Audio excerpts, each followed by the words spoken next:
and Immunities of Parliament and Provincial Legislatures Act number 4 of 2004. The Precinct of Parliament and Provincial Legislature are described as follows. The precincts of Parliament in the area of land and every building or part of a building under Parliament's control, including the chambers in which the proceedings of the House are conducted and the galleries and the lobbies of the chambers. Every part of the building in which the chambers are situated and every forecourt, yard, garden, enclosure or open space opportunate thereto. Committee rooms and other meeting places provided or used primarily for Parliament's purposes, and every other building or part of a building provided or used in connection with the proceedings of Parliament while so used. For the duration of this meeting, this place will be precinct of the Gauteng Provincial Legislature. Thus, the standing rules of the legislature will apply and govern all engagements of the day. This is a special sitting convened in terms of Rule 14 of the standing rules, which reads as follows. At the first sitting of the legislature each year, the Premier must deliver an address on the state of the province.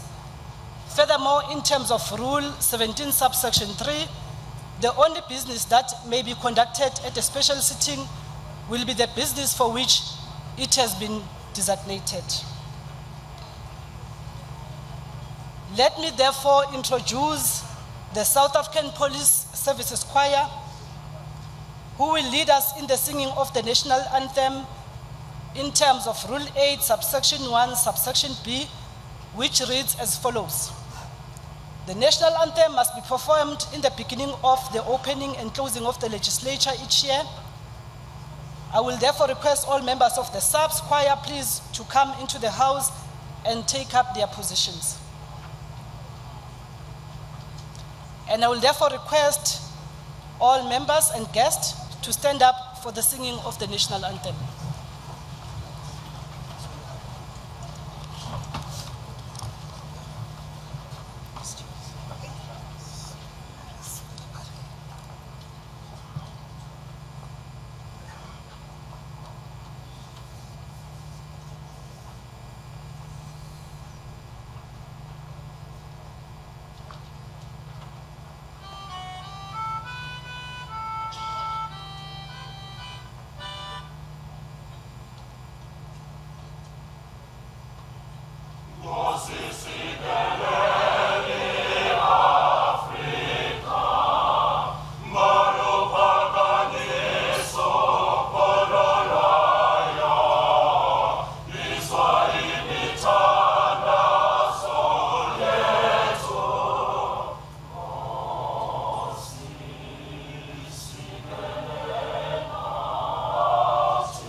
Thank you very much.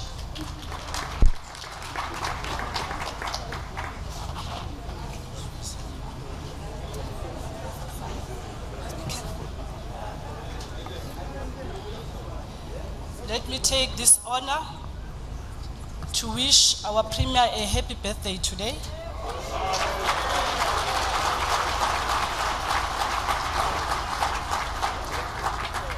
Thank you very much, Premier. Let me acknowledge the following guests who have attended the opening of the third session of the 5th legislature.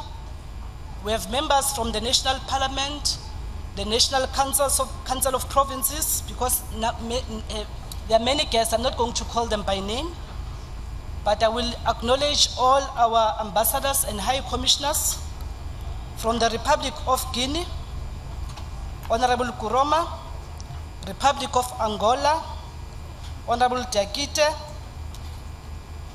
from the Republic of Burkina Faso, Honorable Sawadoko Tapsaba, and please bear with me if I don't pronounce it correctly. Embassy of Venezuela, Honorable Muremo, Embassy of Cuba, Perez Quires, Embassy of Palestine, Honorable Tijani, Embassy of Palestine, again Ehusini, USA Embassy Mbogoto, USA Embassy Konditi, Mauritius High Commission Viapuni, High Commissioner from Malawi, Professor Kaponda, the DRC, Honorable Chikombi, the High Commissioner from Mozambique, Bakaringe, from Namibia, Munwela. Let me also acknowledge our former speakers and deputy speakers from this Gauteng Provincial Legislature, Honorable Masego, Honorable Mtakane, Honorable Williams de Brain, Honorable Ngwenya, the Human Rights Commission, Ms. Sikison, the Jewish Board of Deputies, faith-based leaders from all denominations, our speakers from all municipalities in Gauteng, our councillors from the Sebokeng region and all other municipalities present this morning, our executive mayors, Councillor Baloyi from Midval, former mayor of Ekurhuleni, Mr. Dumankosi, Mayor Dunzi from Western area, Mayor Sirane from Mukhali City, Honorable Mufukeng from Sidibeng, from Mfuleni, Honorable Mudisakeng from Sidibeng, Honorable Khosiensu from Tshwane, Honorable Tau from City of Joburg, Honorable Gungubele from the City of Ekurhuleni. I know that we also have guests invited by the Premier, the special guests of the Premier. The Premier will acknowledge them in his speech. We also have a number of guests invited by the Speaker, the Deputy Speaker, the Chairperson, the Chief Whip, the Secretary of the GPL, and all other former MPLs, traditional leaders, Chief Kekane and Chief JJ Mahlangu, Auditor General's Office, the Salga leadership, NGOs present, institutions supporting democracy, the DG and heads of department from the Gauteng government, the business sector, academia, Professor Pluen and Professor Mutlana. We also have guests invited by different political parties in the legislature. We didn't get the names in advance, but we have guests of the ANC, the Democratic Alliance, the EFF, IFP, and Freedom Front Plus. And we also have corporate sector and sponsors, in particular Rand Water Board, the youth organizations present, the media, and all other guests. We are all welcome in this important occasion.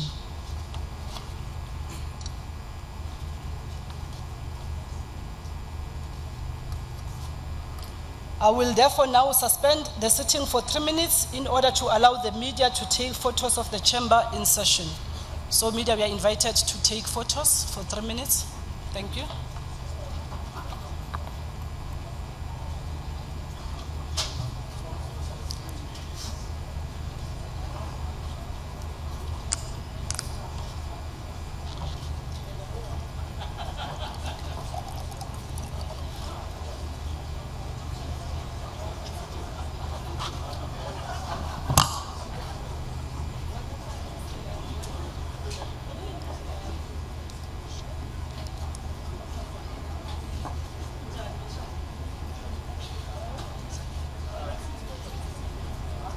You see, this is now a photo opportunity for the media to get up close and personal with various MECs, including the Premier, and obviously the pictures will be used for various files, but more importantly, tomorrow you may see some of them as you page through your newspapers, magazines, and so on.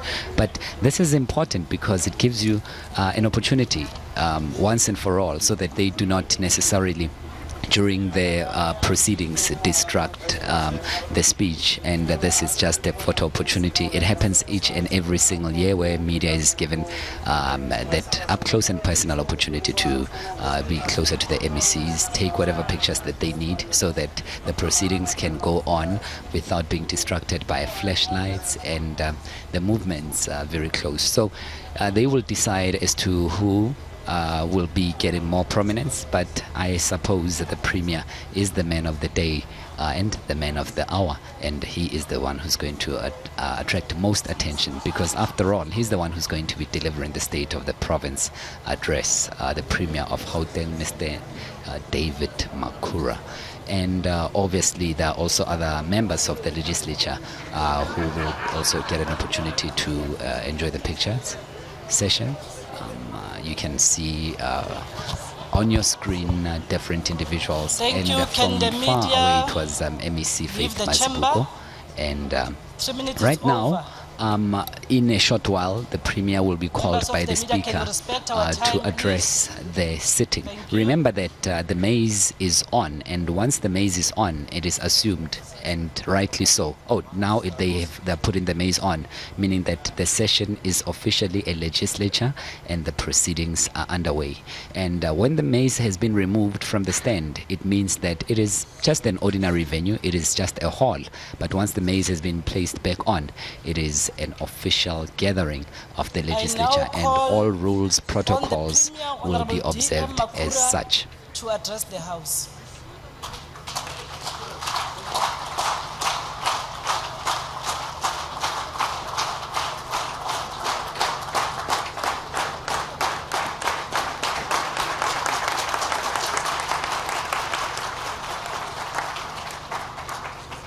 I see there are two hands at the back. Let me acknowledge Honorable Mashiko. Okay, hold.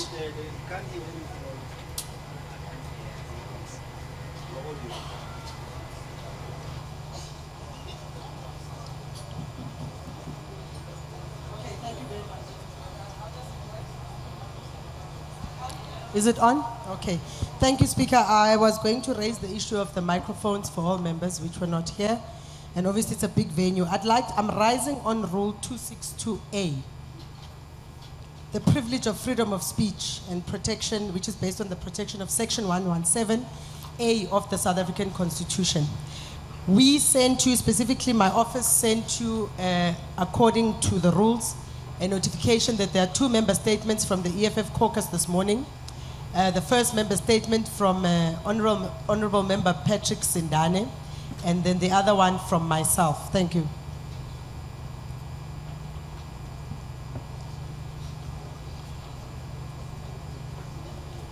Can you give it to Honorable Dobeng at the back? Thank you, Speaker. I'm rising on Rule 262, subsection 1A. With regards to the same matter of the mic, I mean, if we are going to be subjected to a roving mic like this, so that basically infringes on our freedom of speech. So I'm asking that, was it done deliberately to deal with us here, or what? I mean, normally in our house sittings we would have mics in every seat. What happened now? Thank you.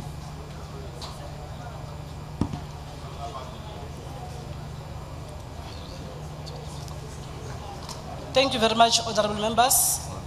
I hope the matter that is raised by Honorable Mashiko is important, but we have since responded to say this House is organized as per Rule 14 and Rule 17, and I've read the sections that are relevant. Your issue where you requested to deliver a member statement, I've indicated that it will be entertained in the sitting of the 25th, because this is a special sitting. Thank you. Can I therefore afford the Premier an opportunity to deliver?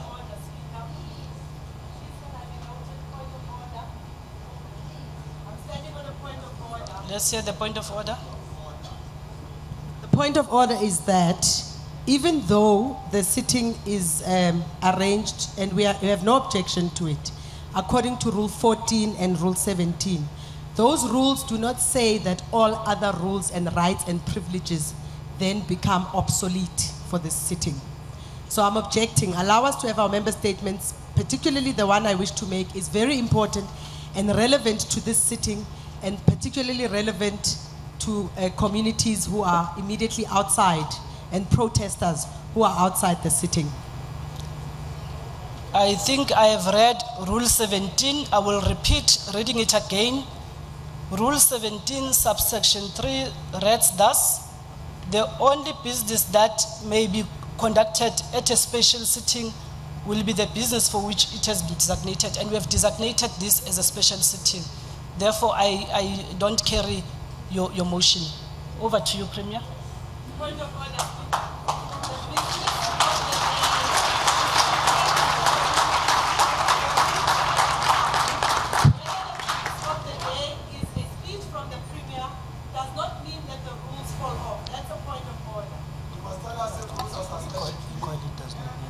The rules are not suspended.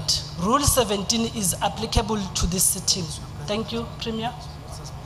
Madam Speaker, Deputy Speaker, members of the Executive Council, honorable members of the Gauteng Provincial Legislature and NCOP delegates, leaders of political parties represented in our legislature, the Judge President of the Gauteng High Court, the South Gauteng High Court, Judge President Dunstan Mlambo, and esteemed members of the judiciary present, the chairperson of SALGA and executive mayors, speakers, councillors, distinguished members of the diplomatic corps, stalwarts and veterans of our liberation struggle here present, leaders of faith-based organizations, captains of industry, trade union leaders, representatives of women, youth, sports, cultural, and arts bodies in our province,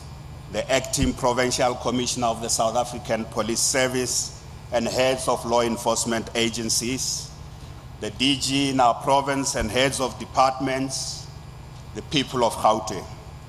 Dumelang, Awshen, Sanbonan, Tobela, Molweni, Kuyemore. Good morning. Today, the first sitting of our legislature this year takes place in Sedibeng, the southern corridor of our Gauteng city region. During Tirisano community outreach visits in the Vaal in October last year, I made a promise to the people of the Vaal that we will bring the 2016 State of the Province address to their district. A promise made is a promise kept.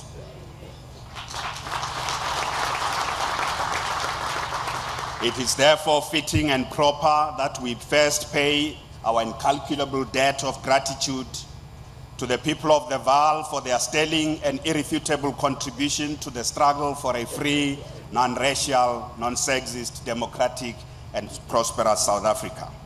Madam Speaker, allow me to welcome in this sitting the survivors and families of the victims of Sharpeville, Sebokeng, and Wipato massacre. I also welcome in our midst the leaders of the Vaal Civic Association, that gallant people's organization that spearheaded and championed the struggles of the people of the Vaal. We remember and honor those who died and many who suffered as a result of these massacres and oppression. Their struggles and sacrifices are not in vain, and we salute them. Many of you, the people of the Vaal, were detained, tortured, and maimed by the apartheid security forces.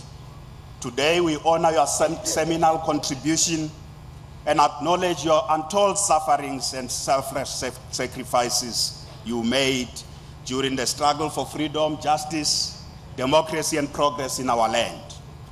from the defiance campaign of the 1950s to the anti-apartheid and anti-pass campaign of 1960. You occupied the center stage in mobilizing our people to resist apartheid and colonialism. During the student uprisings of the 1970s and the RAN boycotts and community struggles of the 1980s, you remained principled and uncompromising. In the early 1990s, you bore the brunt of apartheid regime's violence that preceded our transition to democracy. And in the past 2 decades of our freedom and democracy, you have continued to work hard in building a national democratic society which is non-racial, non-sexist, united, democratic, and prosperous. The people of the Vaal have always been the midwives of peace, democracy, and progress in our country. I would like to remind you that the peace treaty that ended the Anglo-Boer War was signed here in the Vaal in 1902, otherwise known as the Treaty of Vereeniging. The Constitution of the Republic of South Africa was signed into law and adopted here in the Vaal in 1996. The first fully fledged post-apartheid city, the Vaal River City, is being built here in Sebokeng on the banks of the Great Vaal River. Honorable members, this will be a real post-apartheid city that will integrate Sharpeville into a new central business district and ensure that our people work closer and to where they live. As we mark the 20th anniversary of our Constitution, let us also remember that it is the commitment we made in the preamble of our Constitution that we shall recognize the injustices of our past, honor those who suffered for justice and freedom, respect those who have worked hard to build and develop our country, heal the divisions of our past, and establish a society based on democratic values, social justice, and fundamental human rights.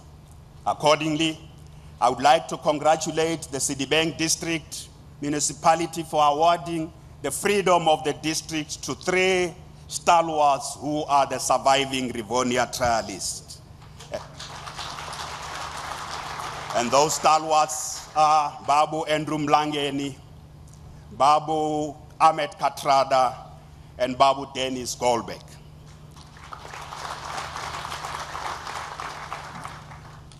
Babu Ahmed Katrada is here with us today on their behalf. And there are many veterans and stalwarts of our struggle who are with us also here today in full uniform.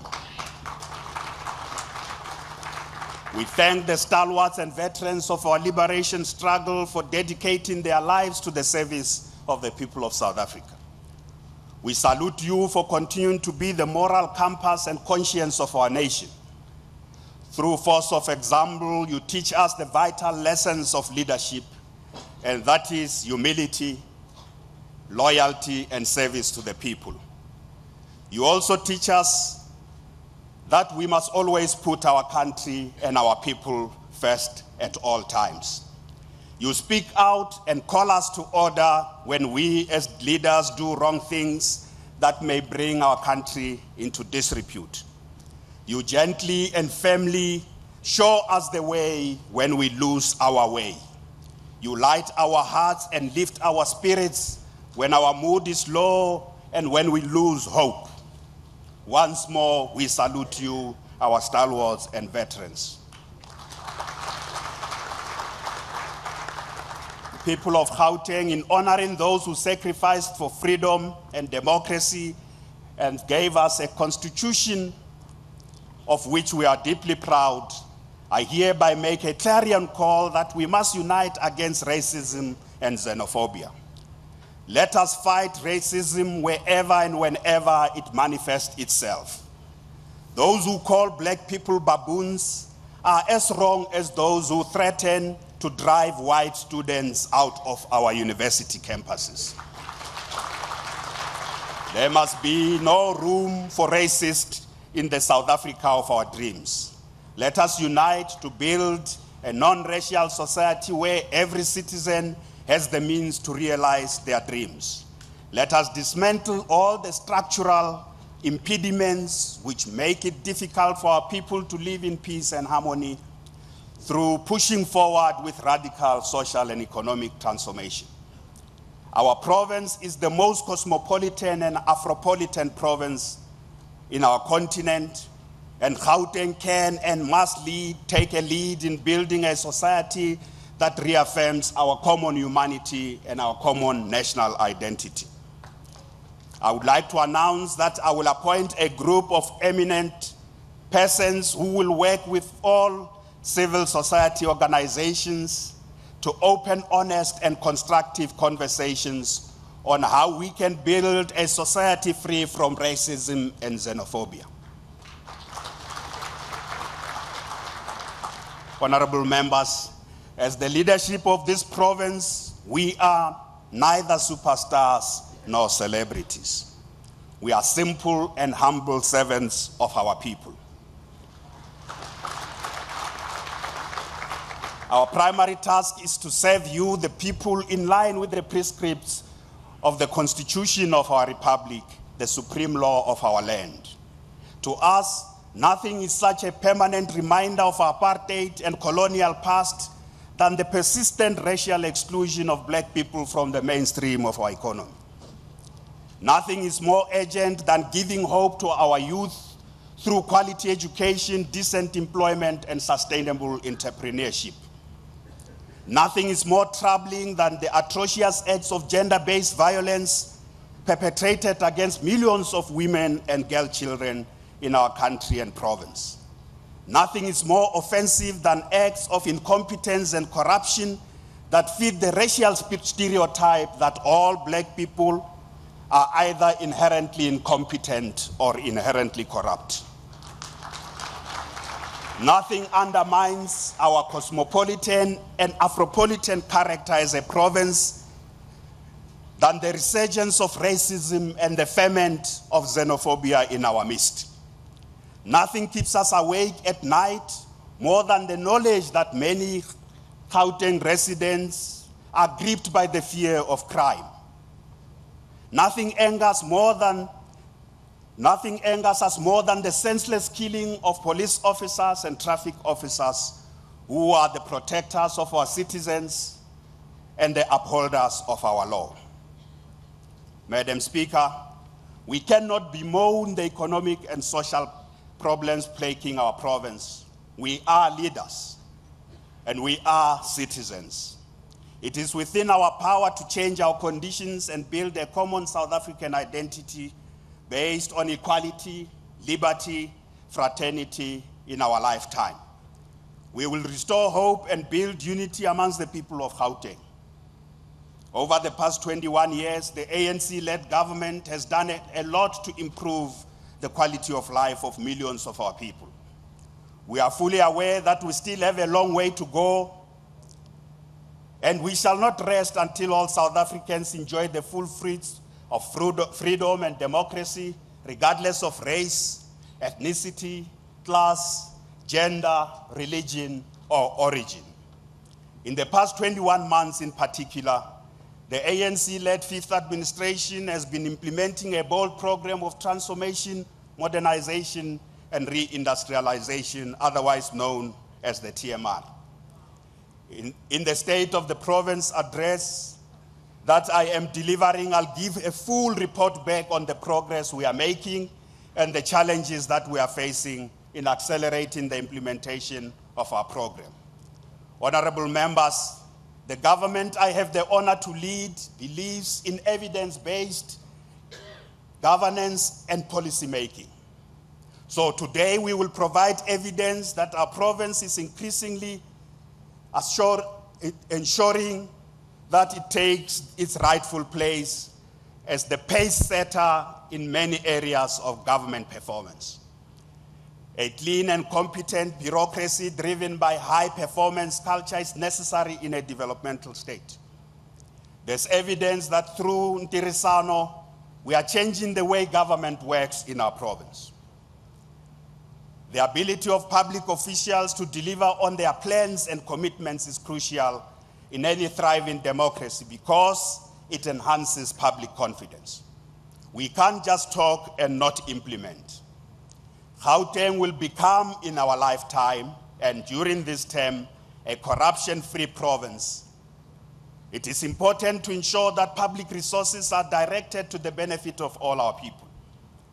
The state must never be captured by few individuals or groups for their own selfish gain.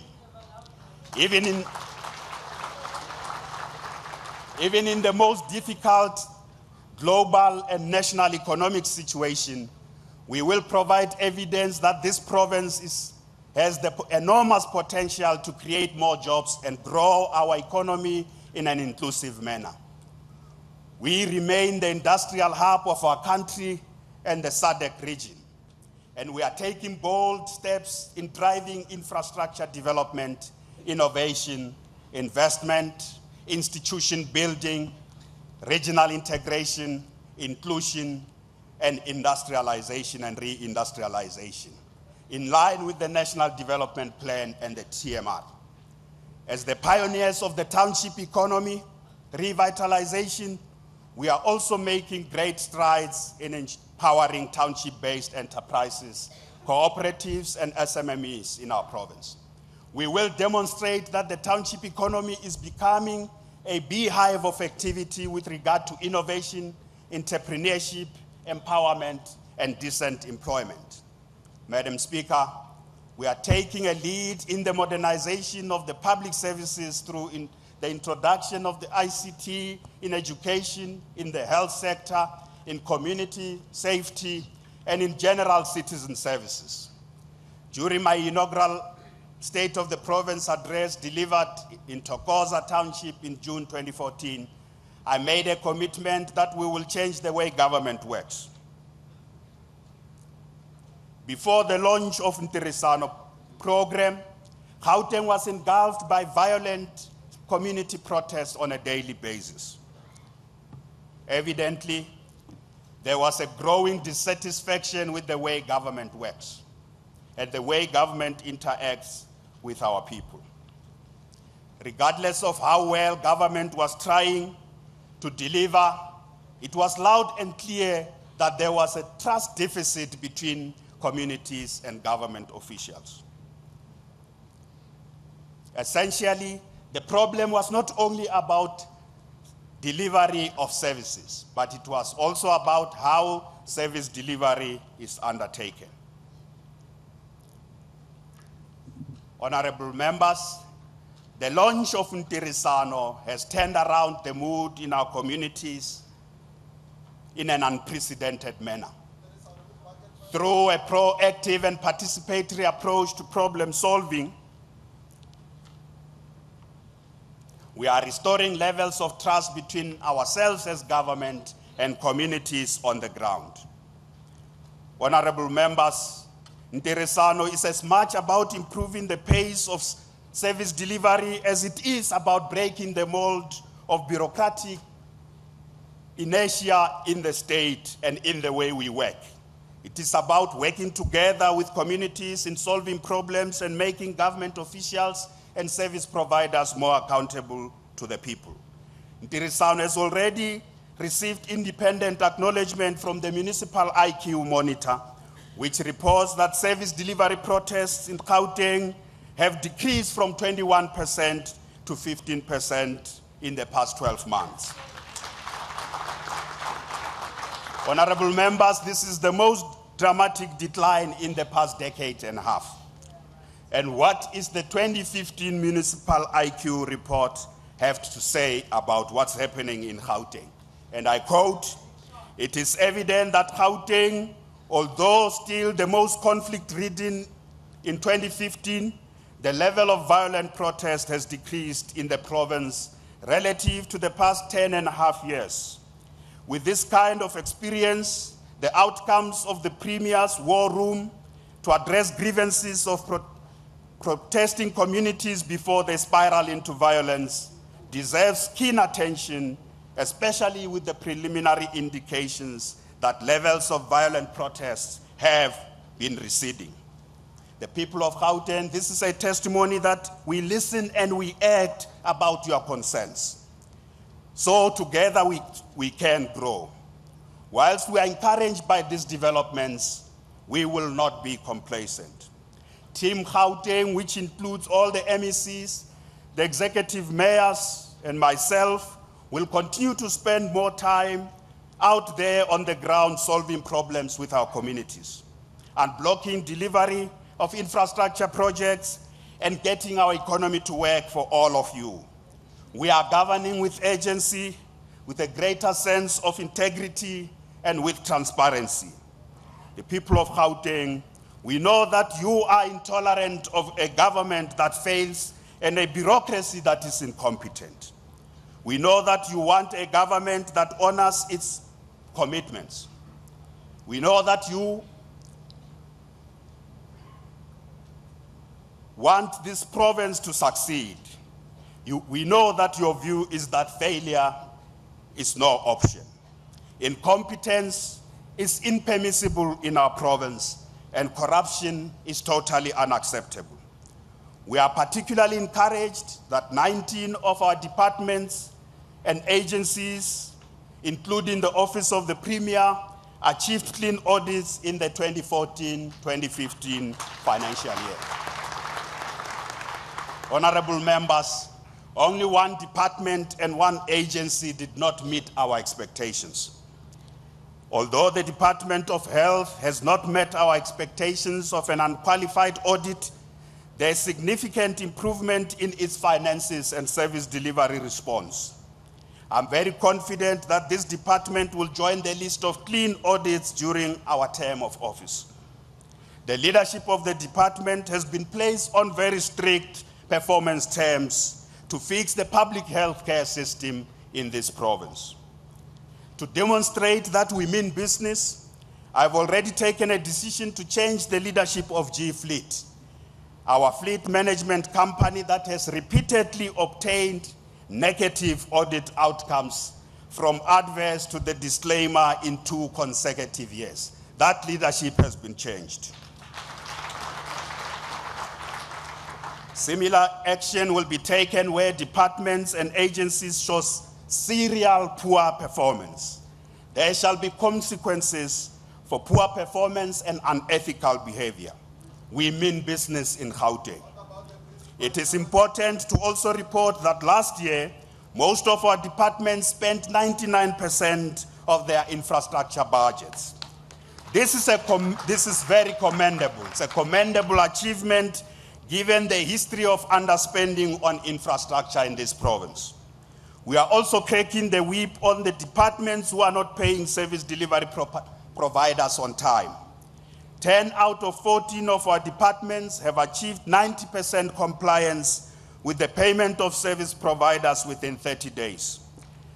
The digitization of invoicing has introduced new efficiencies in our governance system and is helping us to pay service providers on time. However, I remain deeply concerned that some of our departments, particularly big budget departments, still pay less than 70% of their invoices within 30 days. And those departments that are on my radar screen is education, health, human settlements, and infrastructure developments. The MECs of these departments have assured me that there will be a turnaround in their performance in this area of paying service providers in time in the next financial year. These MECs know that a commitment made must be a commitment honored. We cannot, as this government, be part of those who destroy black businesses and SMMEs through non-payment or late payment of their invoices. This government cannot be part of destroying businesses by paying people late or not paying them at all. Madam Speaker, we are implementing an integrity management framework to deter fraud and corruption, and we have been taking decisive disciplinary action against officials who are found guilty of financial misconduct. The open tender system is one of the most important innovations of this ANC-led fifth administration in our province. We are leading the country in ensuring that procurement decisions are taken above board. Our new approach has attracted considerable public attention and widespread review, including from the National Treasury and other provinces. We are now extending this transparent system of appointing service providers to all departments, especially those that have big budgets. We commend the city of Ekurhuleni for pioneering, following in our footsteps to pioneer the introduction of the open tender system in local government. Honorable members, I truly believe we can use procurement policy to achieve genuine black economic empowerment in all sectors without bribery and corruption. We must get rid of the perception that any black person or any black business person who gets a tender has bribed their way into the corridors of power. Let us empower black people, and that is contractors, black construction companies, black law firms, black accounting and audit firms, black engineering and consulting firms, black emerging farmers and manufacturers, black industrialists and entrepreneurs. Let us do so unashamedly, transparently, and ethically. I believe we can do this. We can do this, honorable members. Let me also report that several of our departments have received recognition from national government as top performers amongst their peers in the country. This is an indication that we are becoming a center of excellence and innovation in the public service and public sector broadly. The Department of Infrastructure Development received the highest number of awards at the 2015 EPWP Excellence Awards. That is 6 awards, followed only by 3 awards from KZN. The Human Resource Development Unit in this department was awarded the 2015 Best Institutional HRD Unit in South Africa. The Department of Roads and Transport Motor Vehicle Registration Unit has won the first prize at the Center for Public Service Innovation for its Revenue Information Management System, otherwise known as RIMS. Our provincial treasury, one of the shining institutions we are very happy to protect, has won the 3rd prize at the 2015 Center for Public Service Innovation Awards for introducing an online payroll certification application, which has eliminated delays as well as ghost workers in our system.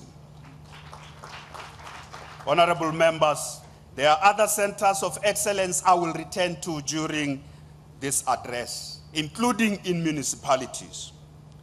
Madam Speaker, let me now report on the work we are doing to turn around our economy. I will outline the work we are doing to transform, modernize, and reindustrialize our province as part of navigating the difficulties in the global and national economy. Professor Joseph Stiglitz, the Nobel laureate in economics, had this to say about the current state of the global economy, and I quote, "The year 2015 was a hard one all round. Brazil fell into recession. China's economy experienced its first serious bumps after almost 4 decades of breakneck growth. The Eurozone managed to avoid a meltdown over Greece, but its near stagnation has continued, contributing to what surely will be viewed as the lost decade. For the United States, 2015 was supposed to be the year that finally closed the book on the Great Recession that began in 2008. But instead, the US recovery has also been middling, close quote. During his State of the Nation address on the 11th of February this year, President Jacob Zuma outlined the challenges facing our economy given these global and domestic circumstances. He called upon us to work together in developing a common narrative, and he further said, I quote, "We cannot change the global economic conditions, but we can do a lot to change the local conditions. Let us work together to turn the situation around. It can be done, close quote. Madam Speaker, we in the Gauteng City region are already working together to transform, modernize, and re-industrialize our provincial economy for the common good of all the people of Gauteng. We are conscious of the fact that by virtue of our strategic position in the national and SADC economy, our province is best placed to champion an inclusive and growing economy. Working together with our cities, the private sector, trade unions, and civil society, we can do much more to stimulate growth and trigger a new wave of smart and green reindustrialization. Despite the tough global conditions and national situation, Gauteng has maintained its position as the economic powerhouse of South Africa, contributing 35% to the South African economy in 2015, compared to 33% in 1997. Honorable members, as a result of our interventions, Gauteng continues to be the leading destination for foreign direct investment into Africa. According to the recently released Ernst & Young 2016 Africa Attractiveness Survey, 30 billion rand of foreign direct investment projects have come into the Gauteng economy in 2015 and 2014, just since we took over as the fifth administration. 30 billion rands of foreign direct investment. Our economy has also consistently been growing above the national average at 4.2% between 2003 and 2013. Just in 2013 alone, our economy grew at the highest at the rate of 2.6%. However, honorable members, our growth has slowed down quite dramatically in 2015 as a result of a combination of national and global circumstances. With regard to employment, the Gauteng economy contributes 42% to national employment and has the highest labor absorption rate. This is according to Stats SA, Statistics South Africa. In 1996, there were only 2.5 million people employed in the Gauteng economy. And 20 years later, there are 5 million people employed in the Gauteng economy. This means that we have doubled the number of people employed in the Gauteng economy in 2 decades since the ANC became the governing party in this province. More interestingly, during the past 12 months of the fifth administration, 191,000 jobs have been added to the formal Gauteng economy, while in the informal sector, 150,000 new jobs have been created. Honorable members, these facts are contained in the September 2015 quarterly labor force survey. They don't come from me, they come from Statistics South Africa, honorable members. This means, honorable members, taking into account the fact that we have also added 220,642 job opportunities through the EPWP in 2014 and 2015. There are many poor people in our province who now have bread on the table. We are the province that has made the most gains in employment in the past 12 years as well as in the past 2 decades. However, we know that we face many, many challenges.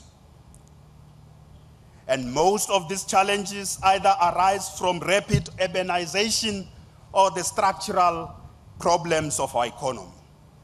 Between 2011 and 2016, 1 million people moved into the Gauteng province. 1 million people in 5 years. In other words, honorable members, an average of 200,000 people move into our province every year. And they come into the province with their own needs for jobs, for housing, for health, for education and other life-supporting infrastructure and basic services. Despite the impressive achievement in the number of new jobs created, we still have the reality that 2.2 million people in our province are unemployed as we speak. Similarly, despite the fact that we have provided close to 1 million housing opportunities in the past 2 decades of ANC-led governance, the housing backlog in our province remains stubborn. This means we need to dramatically increase the number of jobs created annually and the number of houses delivered if we are to make a dent of unemployment and the housing backlog. To cope with rapid urbanization, persistent unemployment, poverty, and inequality, we have to work doubly hard and do things differently as Gauteng province with regard to the economy, infrastructure development, and service delivery. Consequently, our economic interventions will focus to achieve the following. Firstly, to change the ownership patterns to bring black people into the economic mainstream and create more black industrialists and black entrepreneurs. To change the current structure of our economy to privilege manufacturing activity through the processing of our rich mineral resources here at home rather than exporting them elsewhere where they will be processed and value added. We want to develop more modern innovation-driven industries in areas of high-tech, pharmaceuticals, biotechnology, the green economy, and the blue economy. We want to invest hugely in skills development to change the skills profile of the citizenry of our province in line with the new strategic sectors we have identified which must drive this economy. We want to change the income distribution to enhance equity and raise living standards of all the people of our province.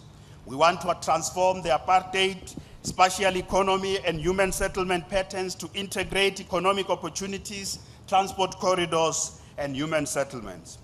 We want to grow the SMME sector as the key driver of growth and to revitalize the mainstream the township economy. We want to strengthen the capacity of the state to direct economic development, enhance the competitiveness of the strategic sectors of our economy in order to drive active industrial policy. We want to significantly invest in infrastructure as the key stimulator of inclusive growth and economic development. And lastly, we want to build transformative partnerships between the private and public sector in addressing all the development challenges facing our province and our country as outlined in the National Development Plan, Vision 2030. The TMR program is our comprehensive response to all these unique challenges and the conditions we find as a province. Madam Speaker, the appropriateness of the TMR as a strategy and as a provincial development plan and the specific policies we have already adopted has been validated by independent research work done by various institutions. The McKinsey Global Institute report titled South Africa's Big 5 Bold Priorities for Inclusive Growth has identified key sectors that have serious potential to create employment, and most of these sectors are located in the Gauteng economy. The Brookings Institute and JP Morgan Chase report titled the South Africa's Global Gateway, Profiling the Gauteng City Region's International Competitiveness and Connections, identifies the competitive strength of our provincial economy and further confirms the work we are doing to improve infrastructure, innovation, trade, and talent. The work we have just been doing with the academics from Wits University, the University of Johannesburg, and the University of Pretoria regarding industrial policy, reindustrialization, and innovation has enabled us to identify the true potential of every sector of the Gauteng economy. Honorable members, I am happy to report that we have now formulated a new provincial economic plan that focuses on positioning our province strategically in relation to the SADC region, the African continent, the BRICS countries, and major economies in the world whose sectors are compatible with our own sectors. Our provincial economic plan gives concrete effect to the 9-point plan announced by President Zuma in his 2015 State of the Nation address, but it takes into account the unique features of our provincial economy. In April this year, we will convene an economic indaba with business, labor, and civil society to finalize the public consultations on our provincial economic plan before it is launched publicly in May. Gauteng is on the new economic highway. We have now, just to share with you what will be in the plan, we have now identified the following sectors and subsectors which will drive employment, transformation, modernization, and reindustrialization of our economy. Firstly, the service sectors of our economy contribute hugely to employment, empowerment, and expansion into the continent.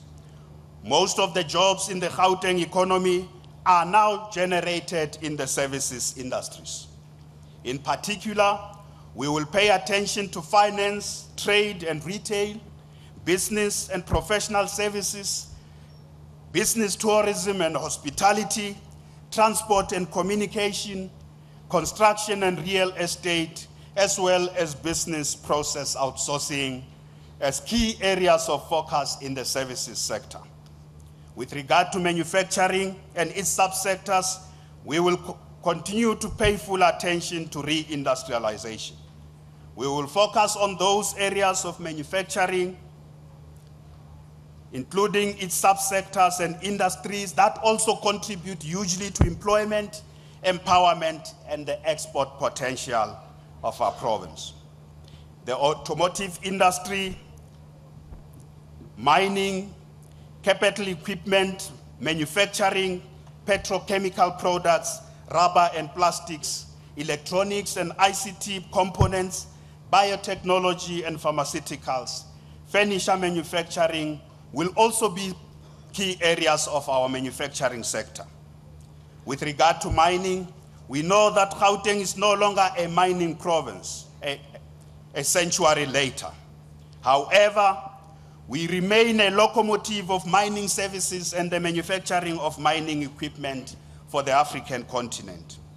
We are investing in industrial infrastructure for mineral beneficiation to upscale and increase the capacity that already exists with regard to mineral processing in our province. And this includes metal fabrication. With regard to agriculture, we shall pay particular attention to agro-processing as a key area of our competitiveness. We are not an agricultural economy, but we are a key player in agro-processing. We shall promote small-scale farming and urban food production, particularly in those corridors that have such potential, such as Sedibeng and the West Rand. We will also pay attention to the non-traditional sectors, such as the creative and cultural industries, as well as the green economy and smart industries, which are increasingly playing a key role in the new global economy. These sectors too must drive employment and empowerment. We will also ensure that the infrastructure investment initiatives we are delivering also contribute significantly to employment and empowerment. Together with the municipalities, we will provide additional incentives through effective land use and build industrial infrastructure for specific clusters of sectors and industries located in different development corridors of our city region. Honorable members, we have already been taking steps to improve the ease of doing business and in cutting red tape in our province. Amongst others, the Gauteng Investment Center, our one-stop shop, has been very successful in easing the burden of regulatory compliance for investors. Members of our legislature's Economic Development Portfolio Committee visited the investment center last year, and they had very positive things to say about the helpfulness and professionalism of the staff at the center. We are making progress in drastically reducing the time taken by municipalities and provincial government in approving development applications, a matter of great concern to businesses who want to invest in our provincial economy. I would like to report that we have reduced the time taken for the approval of environmental impact assessments, reduced from 18 to 24 months down to 3 months just in the past 12 months. We are confident that we will reach our target of approving all EIAs within 30 days. We are addressing other regulatory hurdles that are within our scope of influence. And those that have to do with national policy and national legislation, we will work with national government to deal with in response to the concerns raised by business in our province. We will be paying very close attention to the performance of key sectors in each of our 5 development corridors and to support all the firms and industries that contribute to employment and empowerment. We will take Ntirisano now right into the economy to work with captains and industry and leaders of organized labor to enhance the productivity and competitiveness of the Gauteng economy. We will also promote industrial clusters for firms and businesses that are involved in complementary activities in specific corridors. Honorable members, we are determined to ensure that the Gauteng economy grows in an inclusive, labor-absorbing, and ecologically sustainable manner. We are committed to ensuring that Black people play an active role in the productive sectors of our economy, not only as importers of foreign manufactured goods, but also as industrialists and manufacturers of these goods right here at home in the local economy. Madam Speaker, we will use innovation, research, and development to promote smart and green industrialization and reindustrialization. I would like to report that in December last year, we visited the Gauteng Innovation Hub in Tshwane. We interacted with some interesting people who are doing amazing work in turning ideas and concepts into real startups and sustainable businesses. Many of these innovators are Black and white young South Africans who give me so much hope about the future of our country. The success of the Innovation Hub and its contribution to the development of new businesses and new smart industries must be celebrated. The Hub has trained over 75 township entrepreneurs through startup weekends and boot camps run in conjunction with eNCA Labs innovation centers in some of our big townships.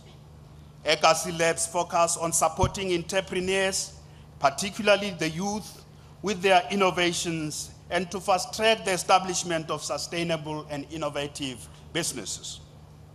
These centers are catalyzing innovation amongst youth in the township economy in our province. This year, honorable members, the Innovation Hub will expand its startup weekends and boot camps to train at least 100 entrepreneurs from all 5 development corridors in our province, particularly the youth, including young people in the suburbs. Due to popular demand, we are now expanding the infrastructure of the Innovation Hub in Tshwane. We are excited that our National Treasury has approved our request to source private funding for the expansion of the hub. Construction will commence in the next financial year. The University of Pretoria is a key partner in the expansion of the Innovation Hub and its integration into the entire innovation zone that includes the CSIR and the city of Tshwane. In Johannesburg, the Innovation Hub will collaborate with Wits University on the development of Simulukong's precinct.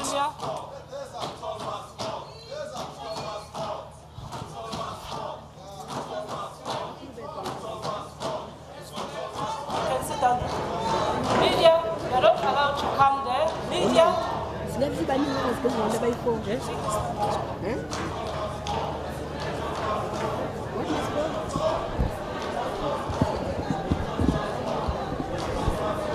Members.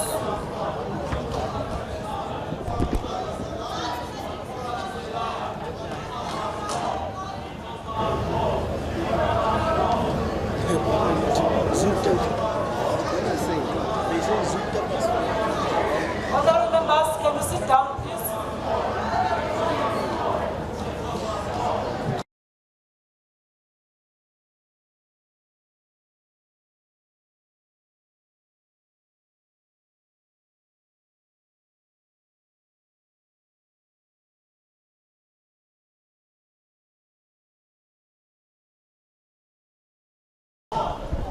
Honorable Mabala, I mentioned your name twice now. Can I read this rule, please?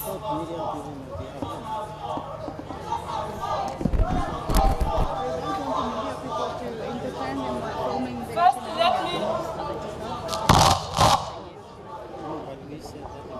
me bring to your attention Rule 97, which reads thus: the member presiding over a house or chairing a committee must maintain order in meeting. And I'm going to maintain the order.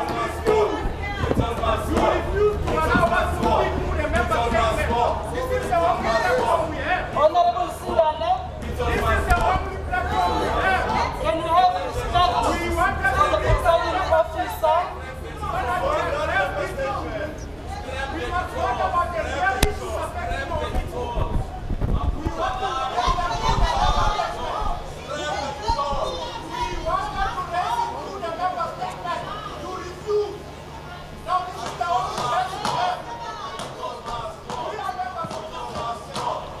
Honorable members,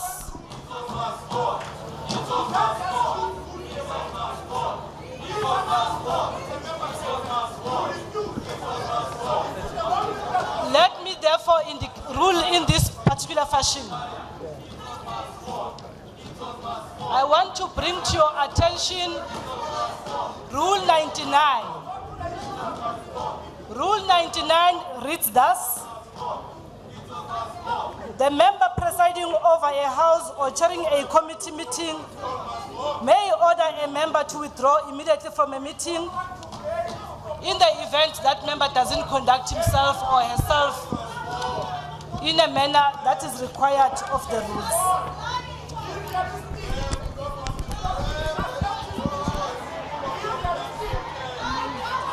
I therefore want to make this order: Honorable Sindane, Honorable Mabala, Honorable Disolwane, can you leave the house?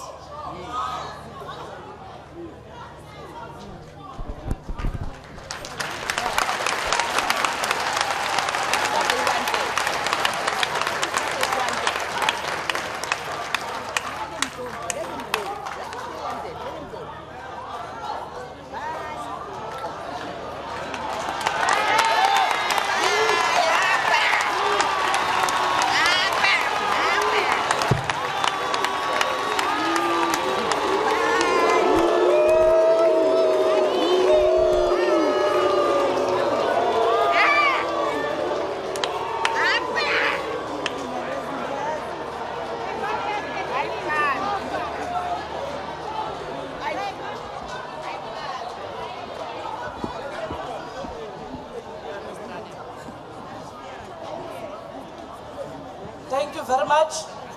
Let me warn members of the media, because we are not members of this house, we are not allowed to come inside the sitting. So can we be orderly? Can I also request members of the public, our guests, to conduct themselves in an orderly manner? Can you request members or our guests to conduct themselves in an orderly manner? Otherwise, I won't have an option as well with you. Can I therefore request the Premier to continue?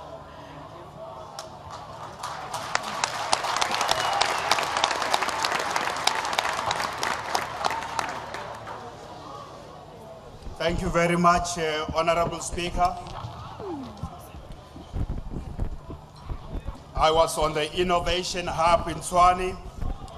In Johannesburg, the Innovation Hub will collaborate with Wits University on the development of Simulukong precinct with the aim of supporting unemployed IT and digital media graduates, as well as the township youth who are involved in game development and digital innovations.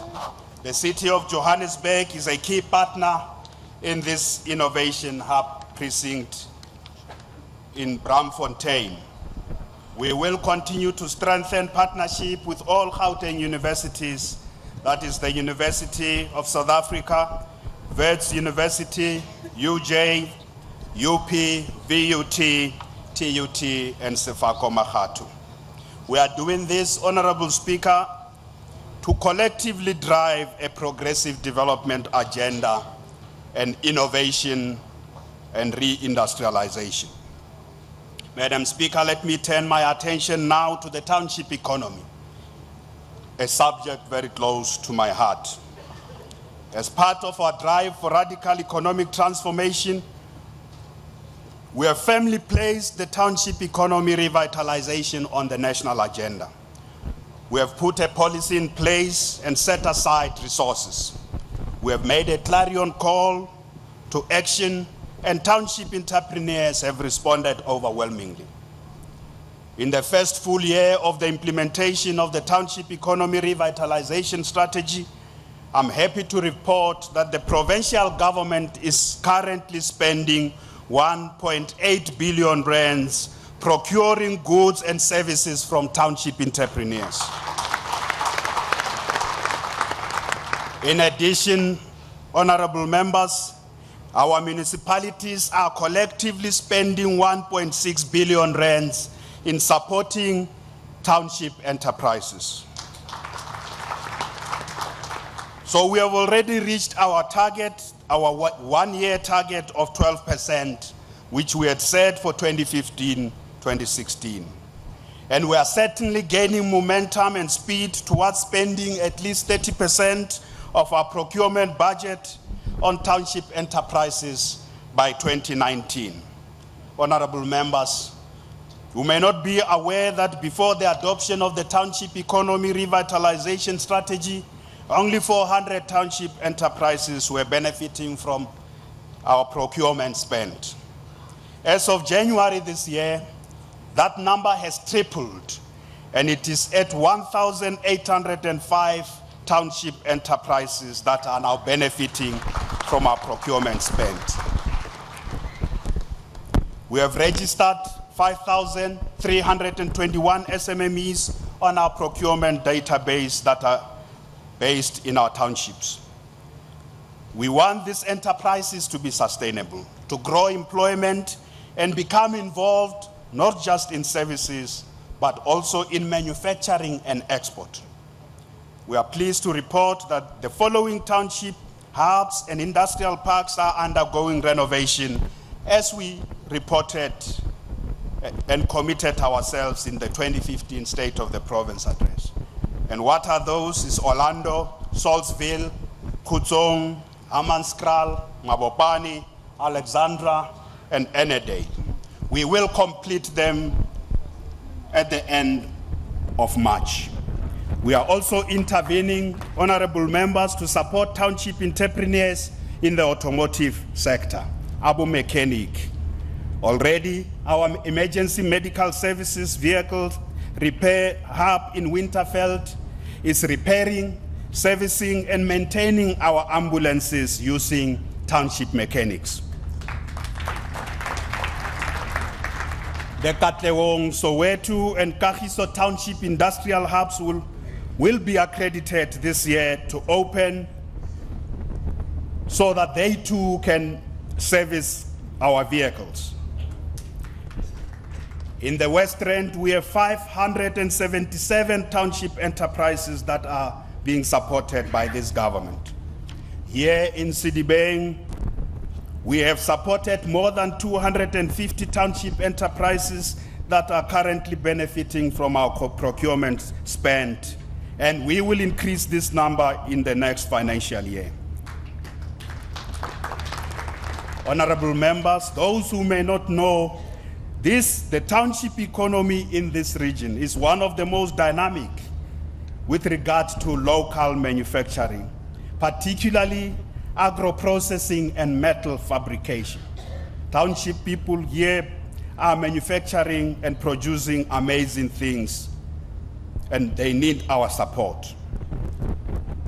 The township economy revitalization is no longer just a story. It is not a fairy tale. It is not just a plan. It is becoming a game changer.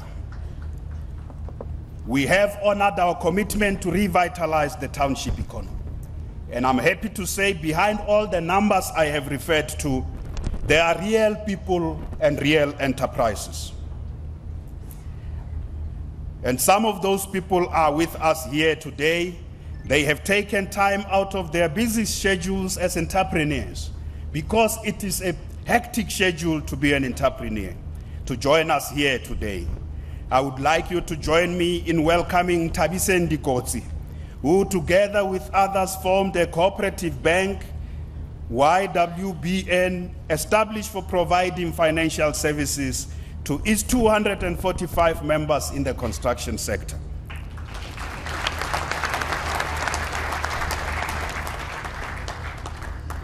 Her life and those of her fellow cooperators has changed for the better. I also like you to welcome Tokozani Shikwinyani from Ekurhuleni, who together with a group of young entrepreneurs founded Imbali Paints. This is a worker cooperative which manufactures lead-free paint for residential and commercial use, right from our township.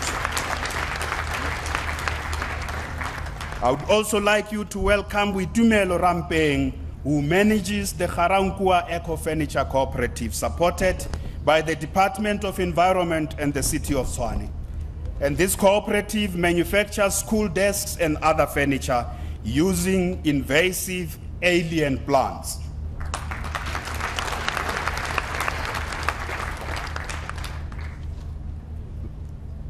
I would like you to also welcome Iglet Tsebe and Pindile Masuku, who founded Hora Community Bakery in Soshanguve, which bakes and supplies fresh bread to residents and spaza shops daily in Tshwane.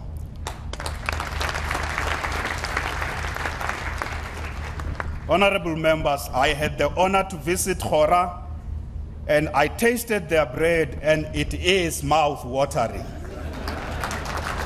I want to advise you, honorable members, to visit that bakery in the township.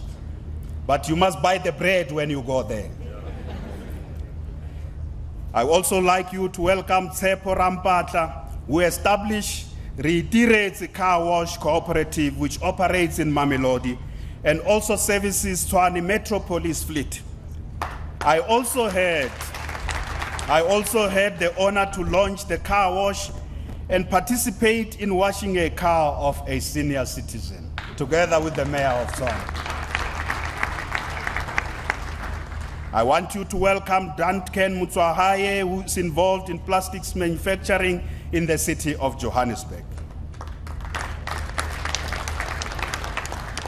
And lastly, and not least, I want you to welcome Mrs. Msibi from Are Apareng Cooperatives and Leroto Dikabai from Rainbow Water and Projects from right here in Sidibeng. Madam Speaker, these are real businesses run by real entrepreneurs and creating real jobs. A commitment made must always be a commitment honored. Let me now give progress on our infrastructure plans. And these plans were announced in our 2015 State of the Province address.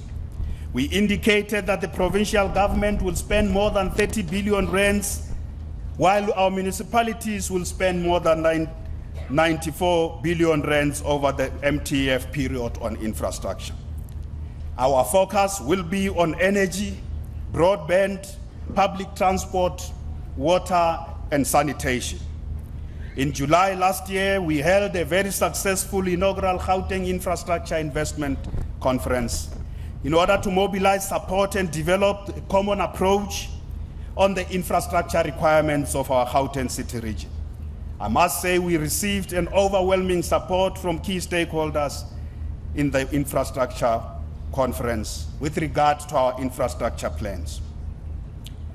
On energy security, I would like to give the following progress since the last state of the province. We are working closely with the city of Johannesburg and the city of Tshwane to ensure that they finalize the due processes that are currently underway of appointing appropriate private sector partners who will renovate and upgrade the Kelvin Station, the Pretoria West, and the Rooival Power Station. The two cities will soon make announcements on this matter, and I'm very satisfied with the progress that has been made. This intervention will bring additional energy capacity of 1,200 megawatts in our Gauteng city region. We have also received approval from National Treasury with regard to our renewable energy projects of installing solar panels on the rooftops of all government buildings in our province. And we first need to get provincial treasury approval before we do anything on these projects, as you know, particularly because they are triple P projects. The project on tri-generation plants in our hospitals will also be a triple P, and it has also been approved by our National Treasury. And these projects will definitely start in the next financial year that begins in April. Madam Speaker, as we said before, public transport is a catalyst in growing our economy, and it contributes to the well-being of our people. It also has a huge impact on the spatial economy and morphology of our city region. Our goal remains that of building a modern public transport system which is integrated, safe, reliable, affordable, and intermodal. Significant progress is being made in the expansion of the BRT systems in all our metros. In the city of Johannesburg, the expansion of the third phase of the BRT to Alexandra, Sandton, Midrand, Ivory Park, and Randburg is progressing very well. Arieng in Tshwane is now operational in the CBD, and it is being rolled out to Mamelodi, Atteridgeville, Soshanguve, Karankua, and Mabopane. In Ekurhuleni, the construction of 3.6 kilometers of dedicated lanes and stations have been completed. The first phase of Ekurhuleni's BRT system, which is known as Harambe, from Tembisa to Isando, is underway and will be operational on the 1st of July this year. I must say the people of Ekurhuleni will also taste what it means to have a BRT in their municipality. They have been waiting for a long time. They have been envious of Johannesburg and lately of Tshwane.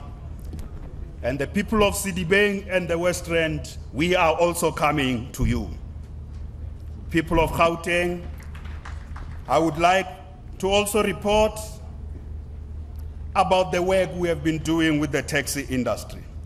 The taxi industry transports more than 65% of commuters, and it contributes significantly to our economy through employment and empowerment, because we know many black people started their own businesses through the taxi industry.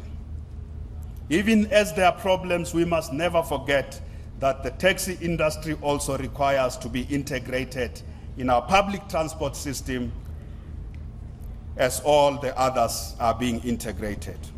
Over the past 12 months, we held extensive engagements with the taxi industry on our public transport plans and the place of this industry in our modern public transport system.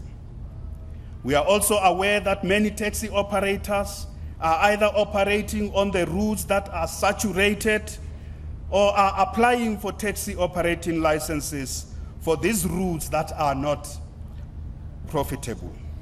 And we must say, honorable members, this is a recipe for disaster and one of the reasons that lead to taxi violence. We are committed to work with the industry to address all the challenges, and the taxi industry shall be integrated fully, and taxi operators will benefit from all our other public transport infrastructure in this term of this government. Honorable members, the Gautrain is one of the most positive public transport stories in post-apartheid South Africa. With regard to its ecological, social, and economic benefits, the Gautrain has so far contributed 20 billion rands into the Gauteng economy. During its construction, 122,000 jobs were created and 600 more jobs were created during its operation. With over 50 million passenger trips, transporting 1.4 million passengers per month, the Gautrain is radically transforming the public transport experience in our country and especially in our province. More people now rely on the Gautrain as a convenient means of transport, particularly with regard to those who cannot afford to pay e-tolls. In response to the growing demand of the Gautrain services, we are adding 48 new trains to the fleet at a cost of 3.5 billion rands, and this is underwritten by the Development Bank of Southern Africa, which is a state-owned development finance institution. This investment in the Gautrain will create 9,000 new jobs into the Gauteng economy. Honorable members, I must also hasten to say the next phase of the Gautrain expansion, whose planning is being finalized, will also radically transform and reconfigure major parts of our Gauteng city region, from the east to the west, from the north to the south. It will help us connect the west, the north, the south, and the central corridors of our city region. In all our interventions in improving public transport, we will always put the interests of the commuters first. Public transport is also a major driver of industrialization and reindustrialization. For example, since 2009, 474 new locomotives have been manufactured by Transnet in Kudus Port in Tshwane in the Gauteng city region. That manufacturing is now taking place in our province. In the last financial year alone, 169 metro rail trains have been refurbished in Tshwane, in Johannesburg, and in Ekurhuleni. A total of 2,433 minibus taxis were assembled in Springs in Ekurhuleni since 2012. In addition, 608 buses for BRTs, Metro Rail, and the Gautrain are being assembled in the West Rand and in Ekurhuleni. Madam Speaker, our intention is that the new Gautrain rolling stock must be manufactured, those trains of the Gautrain must be manufactured locally in our own economy. Because when they are manufactured locally, they will boost local manufacturing and they'll create jobs in our local economy. With regard to road infrastructure, we are spending 7.8 billion rands to upgrade and expand all major roads that connect and integrate the different development corridors and key economic nodes of our province over the next 3 years. In Johannesburg, which is our central corridor, we are upgrading William Nicol from the PWV5 on the Jackskay Bridge to N14 in Diepsloot, which forms a very important link between the N14 in the north and the N1 in the south. The N14 from Diepsloot to the Hendrik Potgieter intersection will link Tshwane, Johannesburg, and the West Rand region communities in a very transformative manner. Here in Sebokeng, which is our southern corridor, we are upgrading the R80, which is the old Vereeniging-Johannesburg road, from a single to a dual carriageway from Walkerville to Didier. The road will provide access to existing and future developments around Walkerville, Eikenhof, and Didier. We will also upgrade Everton Road from Adams to Selborne. We are building a new interchange on the R40 Barrage Road that will connect the new Vaal River City to Sharpeville. In Ekurhuleni, our eastern corridor, we are upgrading Heidelberg Road from Leondale Fosdick Road to Berry Marias Road, from a single carriageway to a dual carriageway. The project will improve accessibility for future developments in Vosloorus, Leondale, and the southern areas of Ekurhuleni. Honorable members, all these roads I am mentioning will not be tolled. I want to repeat, all these roads I am mentioning will not be tolled.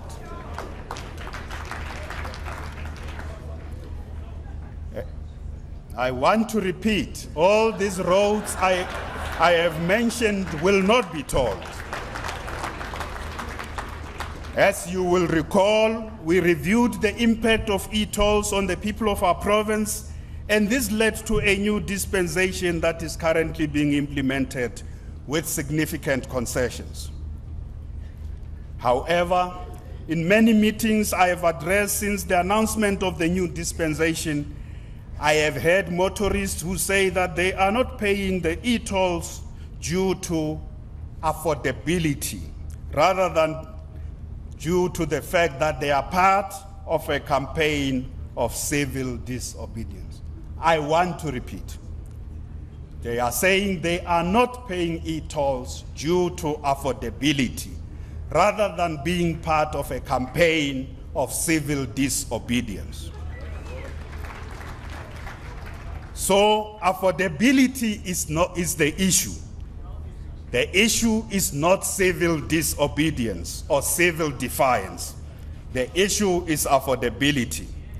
Through the appointment of our advisory panel and the introduction of the new dispensation, we have been dealing with this matter of affordability because it was at the heart of this negative impact of e-tolls. We will continue to deal with this issue of affordability, honorable members. Madam Speaker, the vision of a smart province and the modernization of our economy and public services is taking shape in Gauteng. Broadband connectivity is growing faster, covering all parts of our city region. Through our partnership with the municipalities and the private sector, we will reach our goal of 100% connectivity by 2019. The provincial government has already connected 10 core network sites and 368 local sites that are fully operational out of a target of 400 for 2015-2016. In addition, the city of Tshwane has connected 700 free Wi-Fi hotspots, Johannesburg 408, and Ekurhuleni 408 Wi-Fi hotspots. At this point, Honorable Speaker, I would like to commend the city of Tshwane for reaching 1 million users and winning the Best Connectivity Solution for Africa Award at the 2015 AfricaCom Awards. Well done. We say well done to you, the capital city of our republic. Well done, Mayor, well done. In order to ensure integration, coordination, and coherence across the Gauteng city region, we recently established the Department of E-Government, which will drive our modernization agenda. I would like to reiterate that our commitment to ensure that local manufacturing of ICT products, components, and the development of new applications takes place in our city region remains unshaken. Our goal is to build ICT hubs and science and technology parks in all corridors of our province. Honorable members, since 1994, we have been responding to the challenge of housing occasioned by apartheid policies that have displaced many of our people away from centers of development and economic opportunities.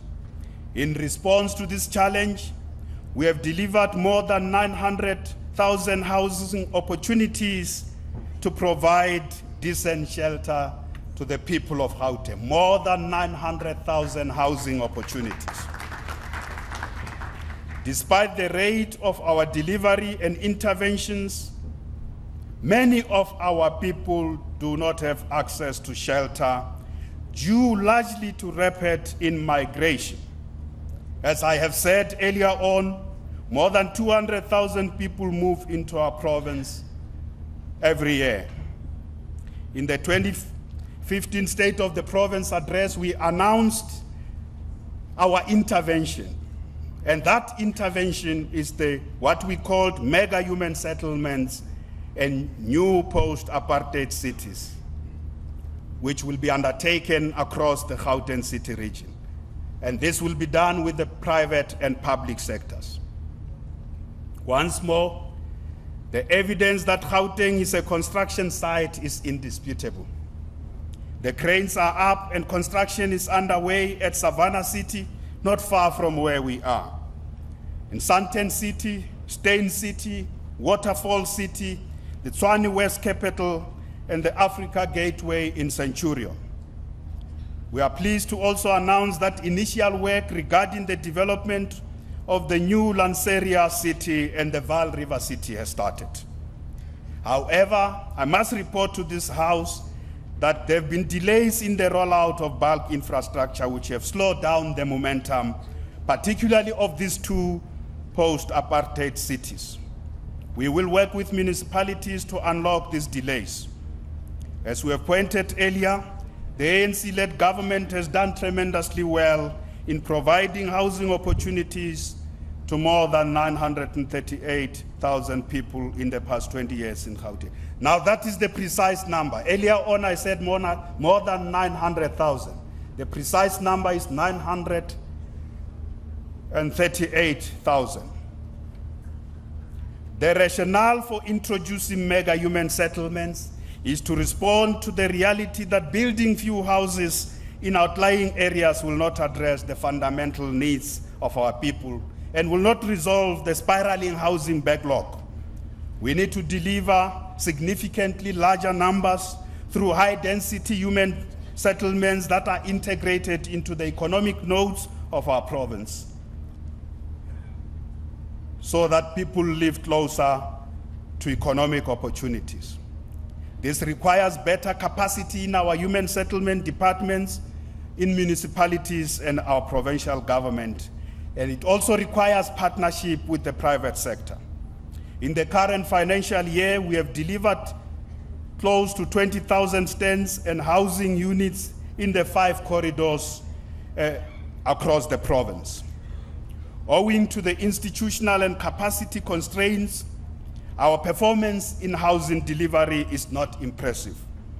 We have intervened to improve drastically the administrative and technical capacity of the Gauteng Department of Human Settlements so that it can drive the program for mega human settlements and post-apartheid cities effectively and effect decisive spatial transformation. Honorable members, I am very confident that the appointment of MEC Paul Mashatile in this portfolio will go a long way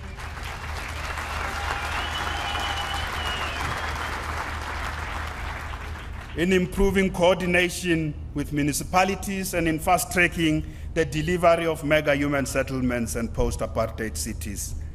And this will include building student accommodation.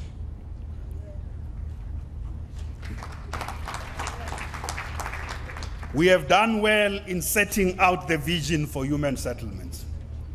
MEC Mamabulo, you have done well in setting out that vision. Now we need implementation. Let the cranes go up everywhere in Gauteng. Let the construction work intensify. Let the handing over of completed houses and renovated hostels be speeded up. I want to include hostels. Honorable Dlamini, I want to include hostels, which has been a sore point for you and for us. Madam Speaker, I would like to provide an update on some of the important developments that have been taking place in 5 development corridors of our province as flagship projects. In the Northern Corridor, which is Tshwane, which accounts for 40% of our national vehicle production, BMW has just invested 6 billion rands to expand its work on the BMW B series.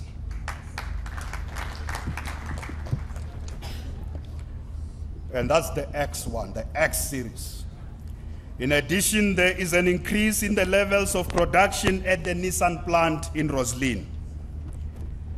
Iveco will also produce trucks and buses in that same area. Honorable members, we have just completed a feasibility study to build what we call the automotive city as a new post-apartheid city in the north of Tshwane, where Roslyn is right away. There will be a new city there, Mayor of Tshwane. There will be a new city there. The automotive city will further strengthen the Northern Corridor as an investment destination of choice for the automotive sector, especially for exports into the SADC region. In addition, in the Northern Corridor, the construction of the BPO park in Hammanskraal, which was announced last year, will commence in the coming weeks. In Johannesburg, our Central Corridor, the Corridors of Freedom project, to effect spatial transformation is going very, very well. In terms of this project, the infrastructure upgrades along the Empire and Perth corridor, as well as the Louis Botha Road, are already underway. The provincial government's Kopanong precinct in the Central Corridor is back on track. It will contribute to the revitalization of the Johannesburg CBD and serve as a major booster to the economy of the CBD. And Kopanong has been approved by National Treasury also as a PPP project. And we are confident that the operation will start in the next financial year. Honorable members, the catalytic projects that will boost the development of the Ekurhuleni at Erythropolis has received support recently at a conference convened to deal specifically with this issue. In addition, there are huge investments that are flowing into Ekurhuleni along the R21 road. These investments will strengthen the strategic position of Ekurhuleni as a manufacturing, logistics, and transport hub. And I hope many of you who drive on that road will see there are developments coming everywhere. We will continue to support the work of attracting investors into our economy, particularly in relation to manufacturing. We welcome the initiative to build the International Trade Center in Roseville at the estimated value of 50 billion rands.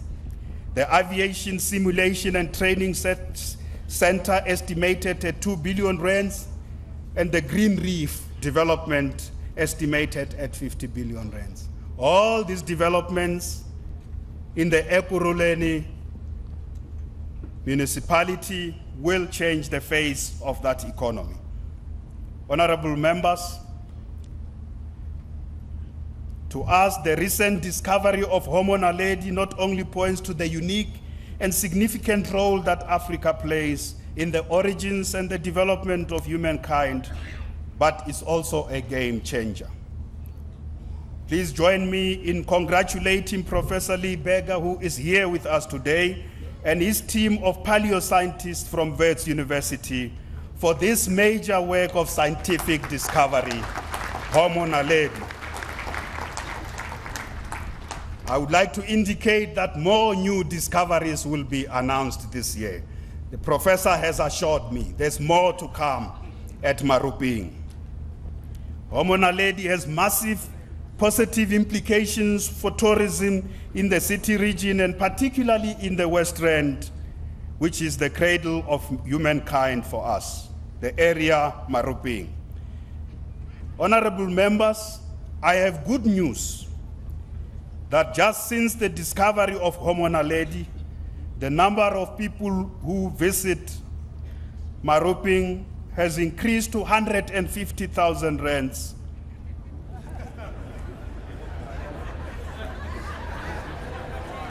Rands are in my head. Yeah. Rands and cents are in my head.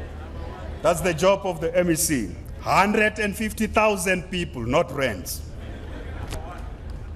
We are now going to fully exploit the tourism potential of Maruping to promote tourism in the West Rand corridor. Accordingly, over the next 3 years, we will expand the infrastructure around Maruping without damaging the environment in that area. In particular, we will improve access, particularly public transport, to that site. Here in Sedibeng, we are supporting agricultural development and specifically small-scale farmers. The Vereeniging Fresh Produce Market is currently being refurbished, upgraded, and modernized. On completion, this facility will improve economic efficiency by providing the crucial link between farmers, agro-processors, and consumers.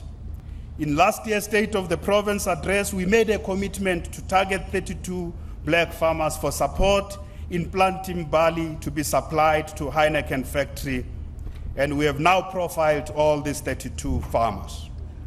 We have also started with the barley cultivar trials in partnership with the private sector. In addition, the provincial government has also decided to intervene and provide drought relief to emerging and subsistence farmers who have suffered severe losses as a result of drought. Madam Speaker, I want to reassert that education remains the backbone of radical economic transformation, and a nation that neglects education neglects its future. Education is the most decisive instrument of national and self-cultivation. It is the greatest investment any nation can ever make. It is our number one priority as the ANC-led government. Honorable members, we in Gauteng run a huge and successful basic education system that caters for 2.2 million learners.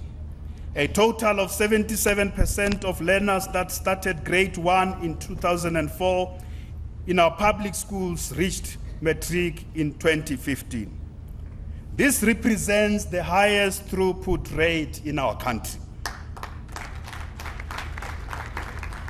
And Gauteng province has consistently been amongst the top 3 performing provinces over the past decade in matric results. Between 2012 and 2015, Gauteng outperformed the rest of the provinces and produced more than 38,000 bachelor passes, particularly in 2015. What is particularly unique is the dramatic improvements in the performance of learners from townships. I want to repeat this. What is particularly unique with our achievement is the dramatic improvements in the performance of learners in our township schools. Madam Speaker, in 2009, fee-paying schools led the way with an average pass rate of 84.2%, whilst no-fee schools achieved an average pass rate of 60%. This gap has narrowed significantly, and currently it stands at 13.3%, down from 24.1%. And this is an indication of improvements in the system itself. Our township youth are on the move, and they are breaking racial and class barriers.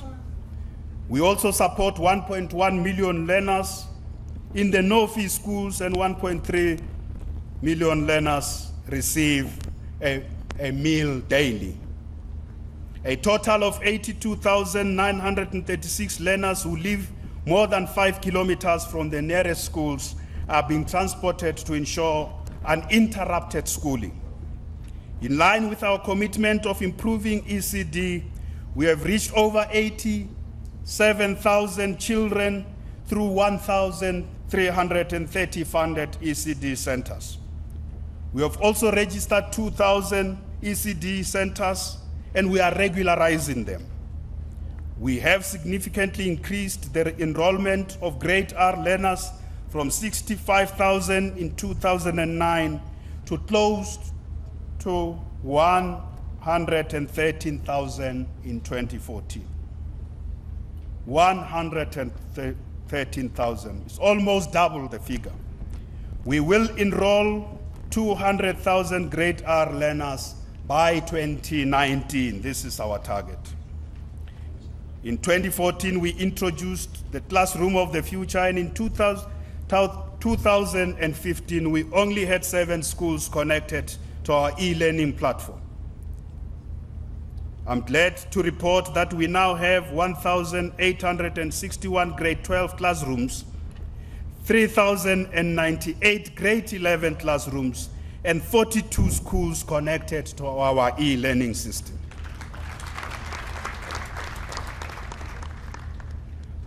Madam Speaker, I had the privilege to visit Proteedland Secondary School in July last year. And in January this year, I visited Chief Albert Lutuli Primary School to witness how ICT is totally transforming both the learning experience of our children as well as the teaching experience of our teachers. During those visits, I met Miss Guguletu Gumede and Miss Thelma Ngwevu, who are teachers, and I also met Nomkosi Gumede and Doraki Lema, who are learners. They told me that they arrive at school very early and stay much longer after school due to increased level of interest generated by self-learning and self-teaching through the tablets we have provided to them. In 2016 and 2017, we will expand this to other classes and schools. In order to provide opportunities to township learners with special educational needs, we are increasing the number of special schools in the townships. And we have built 8 special schools which are currently functional and will open a further 8 this year. Further 18 schools this year. We are also establishing schools of specialization to strengthen our skills base, especially in critical areas such as commerce and entrepreneurship, math, science and technology, and other scarce skills. In the coming months, we will launch the School of Specialization in Mdeni, Soweto. We are working towards establishing a School of Specialization in each development corridor in our province. I would like to report that the ANC-led government is spending more than 560 million rands on bursaries, learnerships, and internships in order to equip our youth with the necessary skills and work experience here in Gauteng alone. This amount will increase to 1 billion rands in the next 2 years. In addition, Gauteng municipalities are collectively spending more than 100 million rands to contribute to the education of the children of our province, especially those from poor households. Honorable members, the provincial and municipal contributions are over and above the more than 10 billion rands that our national government is spending in higher education, particularly for poor households. We are serious about the education and training of our youth. In December 2014, we launched a bold initiative to give hope to young people through a partnership with the private sector, which we have called SEPO 500,000. The objective of this game-changing initiative is to provide skills, entrepreneurship opportunities, mentorship, and facilitate job placements for the youth and unemployed graduates. Young people are one of the focal priorities of this ANC-led 5th administration. In the past 13 months, we have recruited more than 158,000 young people to participate in various programs of TSEPO 500,000. We have facilitated the placement of 37,446 young people who were trained through our skills development partnership. And these young people now have real jobs and are able to support their families. I wish to express my deepest gratitude to all the companies that are working with us to give hope to our young people. We have also trained more than 19,000 aspiring entrepreneurs, and 535 of them are now registered as entrepreneurs, and 79 have become operational businesses. This is just through TSEPO 500,000 alone as an initiative. Madam Speaker, the success of our TSEPO 500,000 program can best be told by some of the young people who are here with us today. Gauteng Murapedi, a young aspiring entrepreneur in software development, and Amukhela Sebokeng from Pahama Waste Management Enterprise are here with us today as beneficiaries of TSEPO 500,000. Today, they have proudly been given a hand up, not a hand out. We want many more young people to know that they too can come out of unemployment and destructive activities such as drugs to live meaningful lives. Apart from the provincial flagship program, TSEPO 500,000, our municipalities are also involved in their own initiatives that are aimed at giving young people hope across our province. The biggest municipal initiative is the groundbreaking partnership between the city of Joburg and Harambee, the Youth Employment Accelerator, which is targeting more than 200,000 young people in the city by the end of this year. We will work with Harambee and other youth employment initiatives so that we can make a much bigger impact on the more than 1 million young people who are unemployed in our province. We need everybody to respond to the rallying cry about giving our youth hope. We need every effort, we need every support, we need every business, we need every civil society organization to join us in giving the youth in Gauteng hope. I would also like to indicate that from my interaction with many business leaders during the CEO Sleep Out in Sandton in July last year, I know that many business leaders are willing to partner with us in giving our youth hope. We are following up with these business leaders and their companies to ensure we respond adequately to this rallying cry of giving our youth hope. We do so because this year we will celebrate the 40th anniversary of June 16, the 1976 student uprising. We call upon the students that whilst we must advance the agenda for transformation within higher education and improve access, they must also focus on their education and their studies and ensure that no time is lost in this academic year. We also call upon parents and civil society to work with the institutions of higher learning to ensure that there's stability in our higher education institutions and they do their work and they are functional.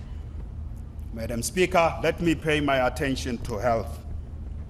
Healthcare is the lifeblood of a productive nation. Last year we set ourselves a target that by 2019 we will have 200 out of 375 of our clinics meeting the ideal clinic norms and standards. Ideal clinics are those clinics that open on time. They are clean and they are staffed by health professionals that practice the values of Batupili. They do not close until the last patient has been attended to, and they have reasonable waiting times. We are confident that by 2019, all our clinics now, not just 200, all our clinics will reach this status of being ideal clinics and meet these national norms and standards. We derive this confidence from the progress we are making in turning around our public health system. And in line with this commitment, we have also announced last year that we will establish 449 ward-based outreach teams. And so far, we have moved above the 400 target. 400 was the target. We are now at 449 ward-based teams. What are these teams doing on the ground? These teams are conducting door-to-door work and community outreach campaigns on health awareness and healthy lifestyles. They are also interacting with communities to ensure that the doctors are directed to areas or households where there's greatest health needs. We are also on track with regard to the modernization of the public health services in our province. The digitization of patient files is currently underway and will be completed by 2019 in all our public hospitals in Gauteng. This e-health initiative is already improving efficiencies and drastically reducing waiting times. In 2015, we reported the significant success with regard to reducing TB incidents. We achieved a treatment cure rate of 85.1%. In 2016, our TB treatment success rate has marginally improved to 85.7%. We are concerned that while the rate of HIV-related deaths has decreased substantially, the rate of new infections remains stubbornly high. We launched the social mobilization campaign known as PASOP to encourage responsible behavior and to reduce new HIV infections.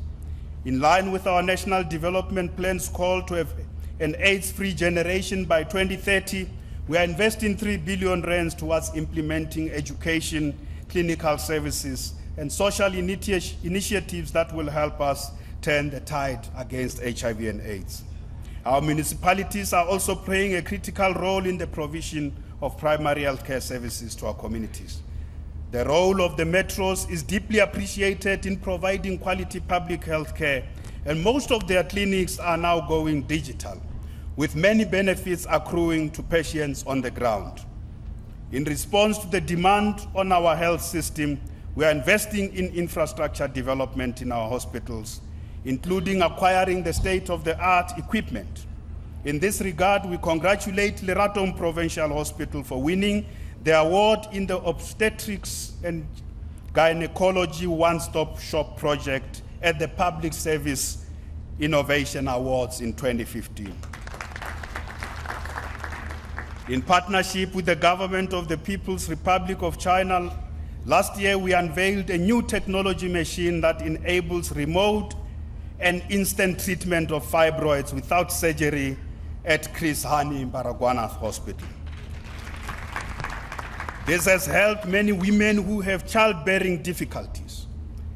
Margaret Mlangeni, who is one of those who have benefited, has the following to say about her experience, and I quote, "This disease," referring to fibroids, "this disease made my life difficult, and I've never had children in my life. I hope God will now bless me with children as He has blessed me with this machine," close quote. The VETS cardiology unit at Charlotte Maxeke Hospital boasts the highest number of cardiologists in the country. These are some of the capabilities and centers of excellence in our public health system. Madam Speaker, Gauteng province's poverty headcount has decreased more than half, from 10.5% in 2001 to 4.8% in 2011. And we continue to face significant levels of urban poverty, particularly in our townships and informal settlements. Since 2014, the number of people on social grants in our province has increased from 2.2 million to 2.4 million. In the face of poverty, inequality, and unemployment, The grants make a big difference in the lives of many people in a province where the cost of living is very high, to a point where even those who are employed can hardly cope with the rising cost of housing, food, transport, energy, and education. Accordingly, creating sustainable and decent employment through a growing and inclusive economy is key in reducing the number of people on our grants. Our flagship program to move people, especially young women, out of the welfare into employment is beginning to yield positive results. Since 2014, I'm very pleased to announce that we have moved out of grants into productive and sustainable economic activity 4,444 people. We are expanding this program with the aim of reaching over 11,000 people by the end of our term of office. The impact of our Welfare to Work initiative is aptly demonstrated by the words of Miss Doreen Mukwena, a 22-year-old who is here with us today. And she wrote to us, I quote, "Welfare to Work has helped me improve my life in making me an independent person. It has taught me to save for important things in life and also helped me to complete my studies. Skills that I have obtained during the program include communication, administration, and problem-solving skills. I was in the program for 7 months. Then I got a permanent job at Net Wealth Analytics as an administrator," close quote.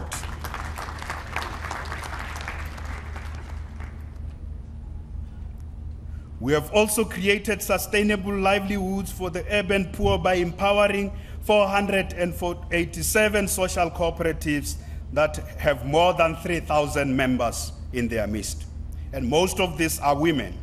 These women are involved in food gardening and community-based urban agriculture to help fight poverty and hunger. They also produce school uniforms to support children in our public schools and to provide dignity packs to more than 4,000 of our poorest girls from our poorest households, especially in Sebokeng and the West Rand. In the next 3 years, we will increase our support and facilitate the growth of more social cooperatives. In order to intensify the war on poverty and hunger, the provincial government and municipalities have also provided relief to 66,000 households with 227,000 beneficiaries through referrals from 5 food banks established in Ekurhuleni, Sebokeng, Tshwane, the West Rand, and Johannesburg. We are also providing food parcels to 145,000 people, and 39,000 beneficiaries receive daily meals at drop-in centers. We are fighting poverty. Siyaqhuba. Over the MTEF period, we will intensify the war on poverty with interventions around over 500,000 of the poorest households in Gauteng. All these interventions have put some reliefs to 22.9% of the poor in our province. In response to household poverty, we will implement the single window that provides a basket of services and social assistance in a coordinated way. People of our province, during the 2014 State of the Province address, we made a commitment to develop a comprehensive response to the scourge of drugs in our province. Substance abuse is one of the major social ills plaguing our youth in communities. Drugs are destroying our youth and robbing us of the energy and talent we so dearly need in our nation. Through Kimoja campaign, which is a campaign against substance abuse, we have now reached more than 1.1 million young people over the past 12 months. We have also expanded mobile substance abuse services and other innovative programs to deal with this problem. Crime prevention interventions are being stepped up to deal with the manufacturers and suppliers of drugs in our province. We must go to the root and the source of the problem, these drug manufacturers and suppliers. There are also successes in this regard.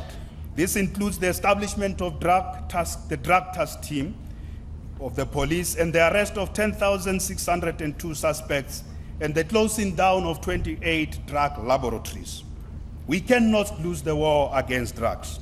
We cannot allow our youth to be destroyed.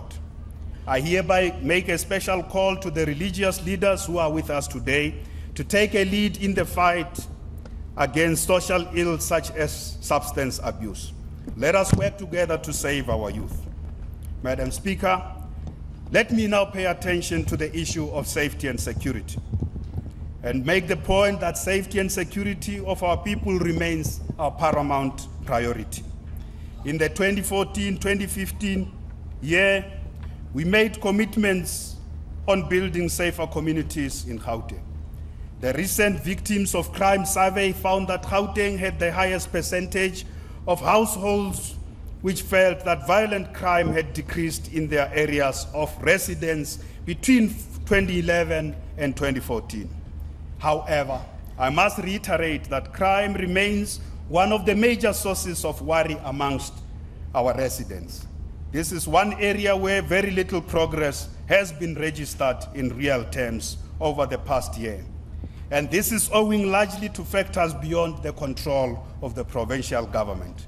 It is a matter of public knowledge that I have previously raised concerns about infighting and instability within the leadership of our police service.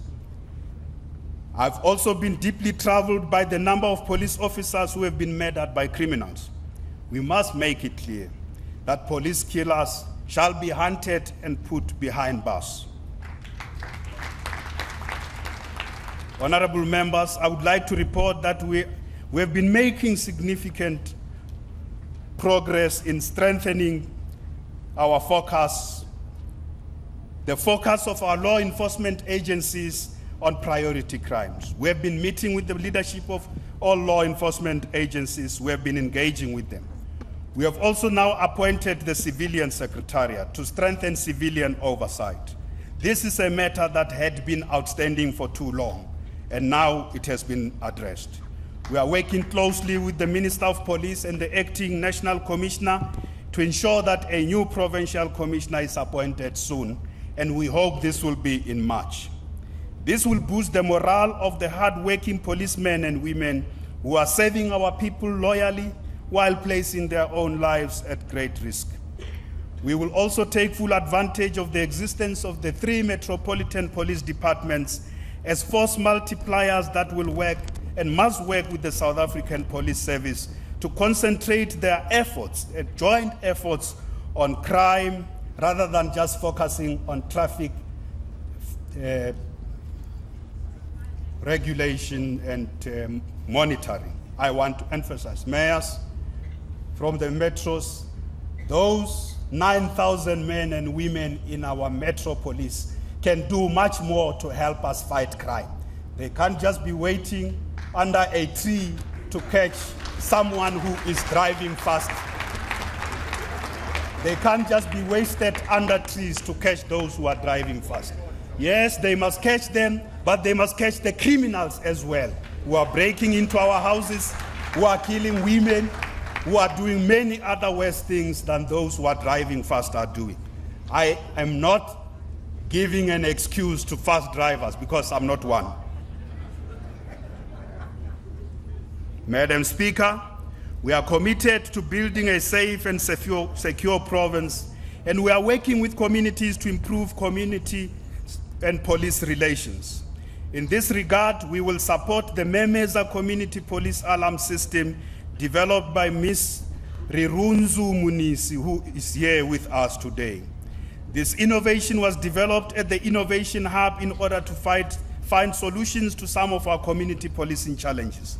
It is currently being piloted in Deep Sluot, where it has made a big difference in fighting crime in that community. We have been battling with the problem of illicit mining.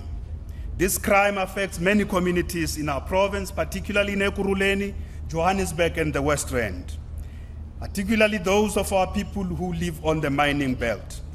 Many of our communities live in fear of marauding armed gangs that work under the belly of the earth and come out to commit violent crimes. improving overall police performance, visibility, and re-establishing specialized police units to focus on the problems of our priority crimes, which is drugs, gender-based violence, illicit mining, taxi violence, and others, is important, and it is helping our province and will help our province to go a long way in turning this province into a safe province. We are committed to this goal. Madam Speaker, our province, with regard to sports, our province is the home of champions and the epicenter of competitive sports in our continent. It is here that sporting dreams are made and fulfilled. The provincial government is planning to seriously engage the sporting fraternity so that we can cement relations through a shared vision and a common program of where we want to take Gauteng as the home of competitive sports. This will help us to unlock and enhance the potential of sports in our economy as an important contributor to the re-industrialization program. In addition, we are paying attention to school sports. School sport is important in developing and nurturing sporting talent amongst our youth. In supporting school sport, we have provided sporting equipment and sporting attire to 450 schools in our province. We are aware that the need is much greater. We will work with sporting bodies and the private sector to increase the support that is being provided to the development of sports, particularly in schools. Currently, our province is the best performing province with regard to school sport, and it has won for 3 consecutive years the Old Mutual Prestige Cup. Our children in schools have made us proud. I commend our players in representing this province well in the South African school sport games. I also congratulate Toyville Primary, Waterkloof Secondary, and the winners of the special schools category, Isipose to Special School, for winning the Gauteng School Sport Awards for 2015. To strengthen social cohesion, we will create platforms where people from diverse backgrounds and localities can interact and compete in different sporting codes. We will continue to support major sporting events in our province, and this include the Gauteng Marathon, the Nelson Mandela Sports and Culture Day, the Soweto Marathon, the Under-17 Future Champions, Gauteng Champions Parade, the One Cup Game, the Wheelchair Tennis South Africa, Soccerex Africa Forum, as well as the South African, the SA, Joburg, and Tshwane Open. I would like to congratulate municipalities for installing gym parks in the townships. This has made keeping fit fashionable. It has also helped to reduce the burden of disease in our communities. In addition to sports, arts and culture also plays a key role in contributing to nation building and social cohesion. The Gauteng Carnival, which brings together different sectors of society to celebrate our cultural diversity, continues to grow.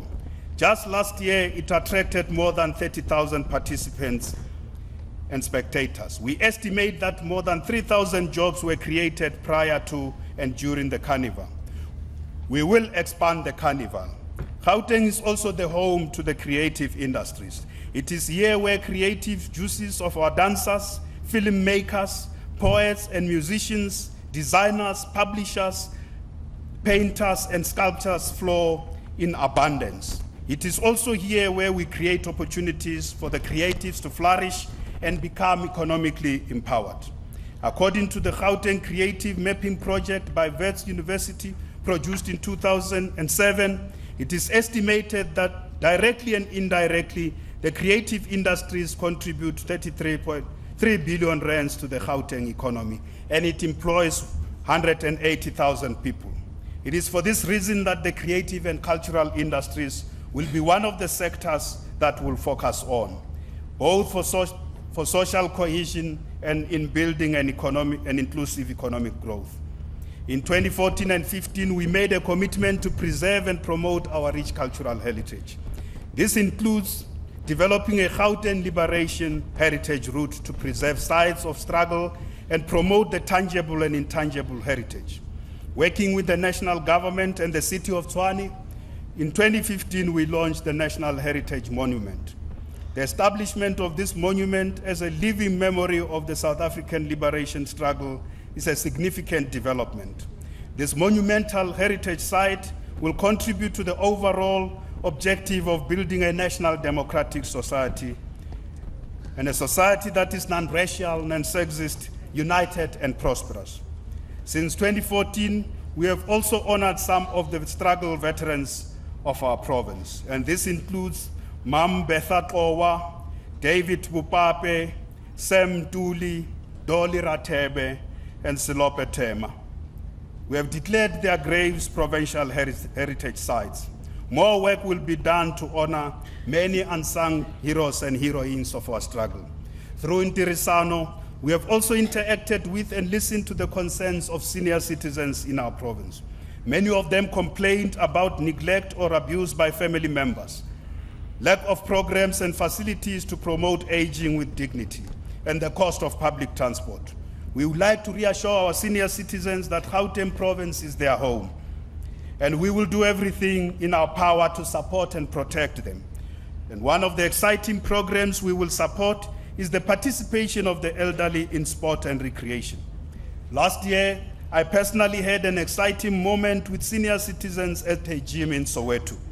I found most of the elderly people exceptionally fit given their age. Some of them participate regularly in fun walks, in aerobics and in soccer. We must congratulate the Johannesburg team of elderly women who beat the famous Limpopo team, Bakhekulu Bakhekulu. And as you know, Bakhekulu Bakhekulu is that team of elderly women that went to Brazil, the 2014 FIFA World Cup in Brazil. We need to create more opportunities for the elderly to participate in sport and in recreation, because this is good for their well-being. Madam Speaker, this year marks the 60th anniversary of the 1956 Women's March. This march was against past laws and the oppression of women. The emancipation of women remains a critical task that must be tackled with consistency and urgency. We will unveil the Women's Monument in Tshwane during the Women's Month this year in August. The Women's Monument will be an eternal and living tribute of the contribution and role of women in the struggle for freedom and democracy and towards development. We have already exceeded the 30% target with regard to the empowerment of women through our procurement policy in our province. And we are surging to the 50%, which is our target for 2020. Currently, 400 enterprises owned and run by women benefit from our procurement spend. Our program for radical transformation, modernization, and reindustrialization, such as the Township economy, SEPO 500,000, and our social development programs all target women. We will also continue to ensure that women play a leading role in the decision-making structures of our province, including in the public and private sector institutions. Watinta Bafazi, Watinti Mbogodo. In 2013, Gauteng had the poorest performance with regard to the employment targets for people with disability. And by then, we achieved only 0.7%. That's in 2013. I'm happy to announce that by October 2015, our province is now the best performing province in the Republic with regard to employment equity for people with disability, and we are at 1.6%, much closer to the target of 2%. We will exceed and surpass this target of 2%. We have in other areas already surpassed 30% with regard to allocating houses to people with disability, and we are now at 38%. We agree with the rallying call made at the 2015 Disability Rights Month that nothing about us without us. Madam Speaker, in 2014, we also said we will take active measures to ensure that military veterans are mainstreamed into the existing socio-economic and governance programs of our province. We have developed and adopted a program of action on military veterans in line with the passing of the Military Veterans Act 18 of 2011 by our national parliament. According to the DMV, about 5,390 military veterans live in Gauteng. We will ensure that we include military veterans in our program for transformation, modernization, and reindustrialization. We are also working with military veterans to ensure that they participate in the mainstream of our economy, including ensuring that they benefit from the township economy revitalization. We will this year ensure that military veterans benefit from our human settlement projects in line with the standards set by our national government. Madam Speaker, this year we will hold local government elections. We are proud of the work that is being done by municipalities in the Gauteng City region since 2011 to deliver services to our people, to build infrastructure and drive the reindustrialization of our local economies. Local government is the most important sphere which is closest to the people. We congratulate our municipalities for achieving clean audits and other national and international awards. As already pointed out, the city of Tshwane has won that prestigious award with regard to its work on free Wi-Fi. The city of Johannesburg has also awarded an international award, the C40 Cities Award, for its leadership in tackling climate change through its Green Bond initiative. Back to the city of Tshwane.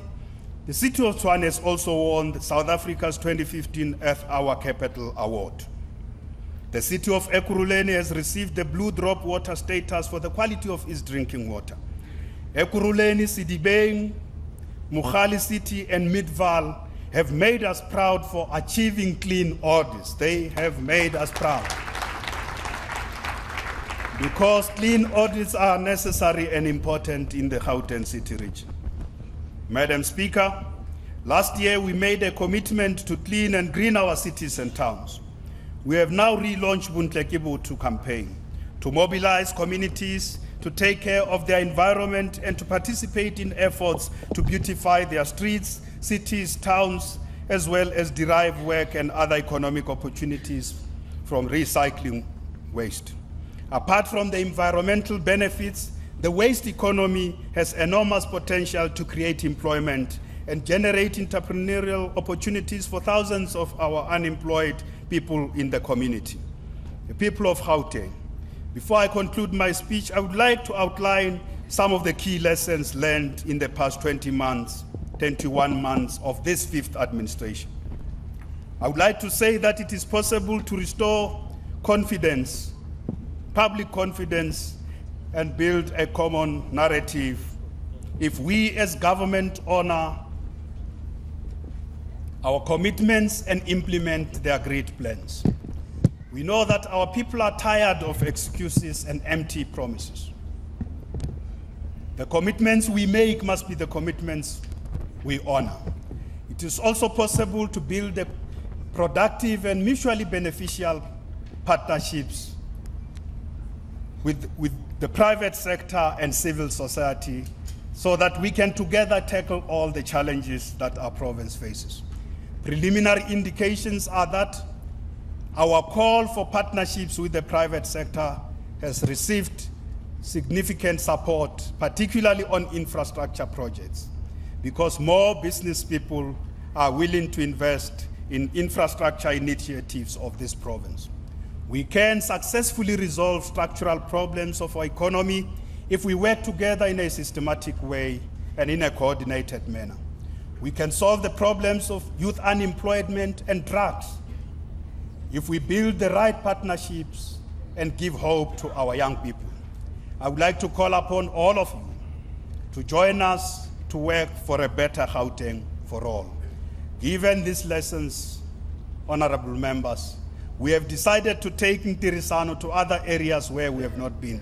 And these areas will also include suburbs in our province, so that we can also deal with specific problems that face the suburban areas, the middle class and middle strata in these areas, including the youth and the black middle strata. We need to mobilize all the people of Gauteng to come together and make sure that this province is truly a home for all. Black and white, rich and poor, men and women, young and old. Let me conclude by thanking a number of people today. And firstly, I would like to thank my family, and particularly my wife, Mpho, and the children for understanding my difficult choice of a life of service to the people and for their unwavering support. This is a difficult choice. Life of service to the people is a difficult choice. Lots of inconveniences to families. I would also like to thank Team Gauteng and the entire team of the Gauteng City region, which includes the MECs, the executive mayors, for their commitment to collaborate with us so that we can work together to serve our people loyally. I would like to thank the DG, the special advisors, and the staff in the Premier's office for their hard work and support.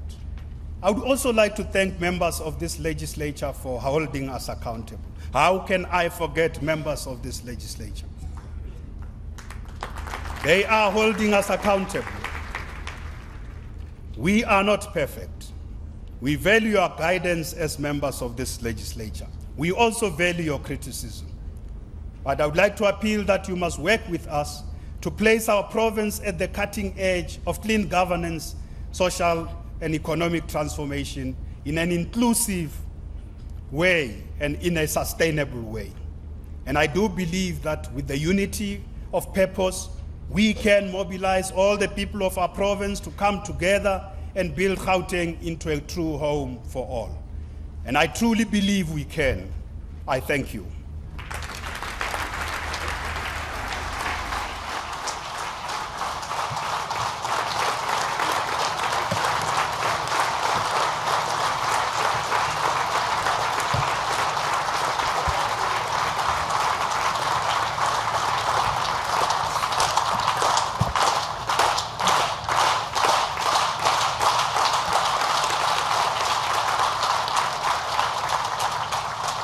Thank you, Honorable Premier, for your address, and we request that your address be forwarded to the table for placing on the order paper in terms of Rule 15.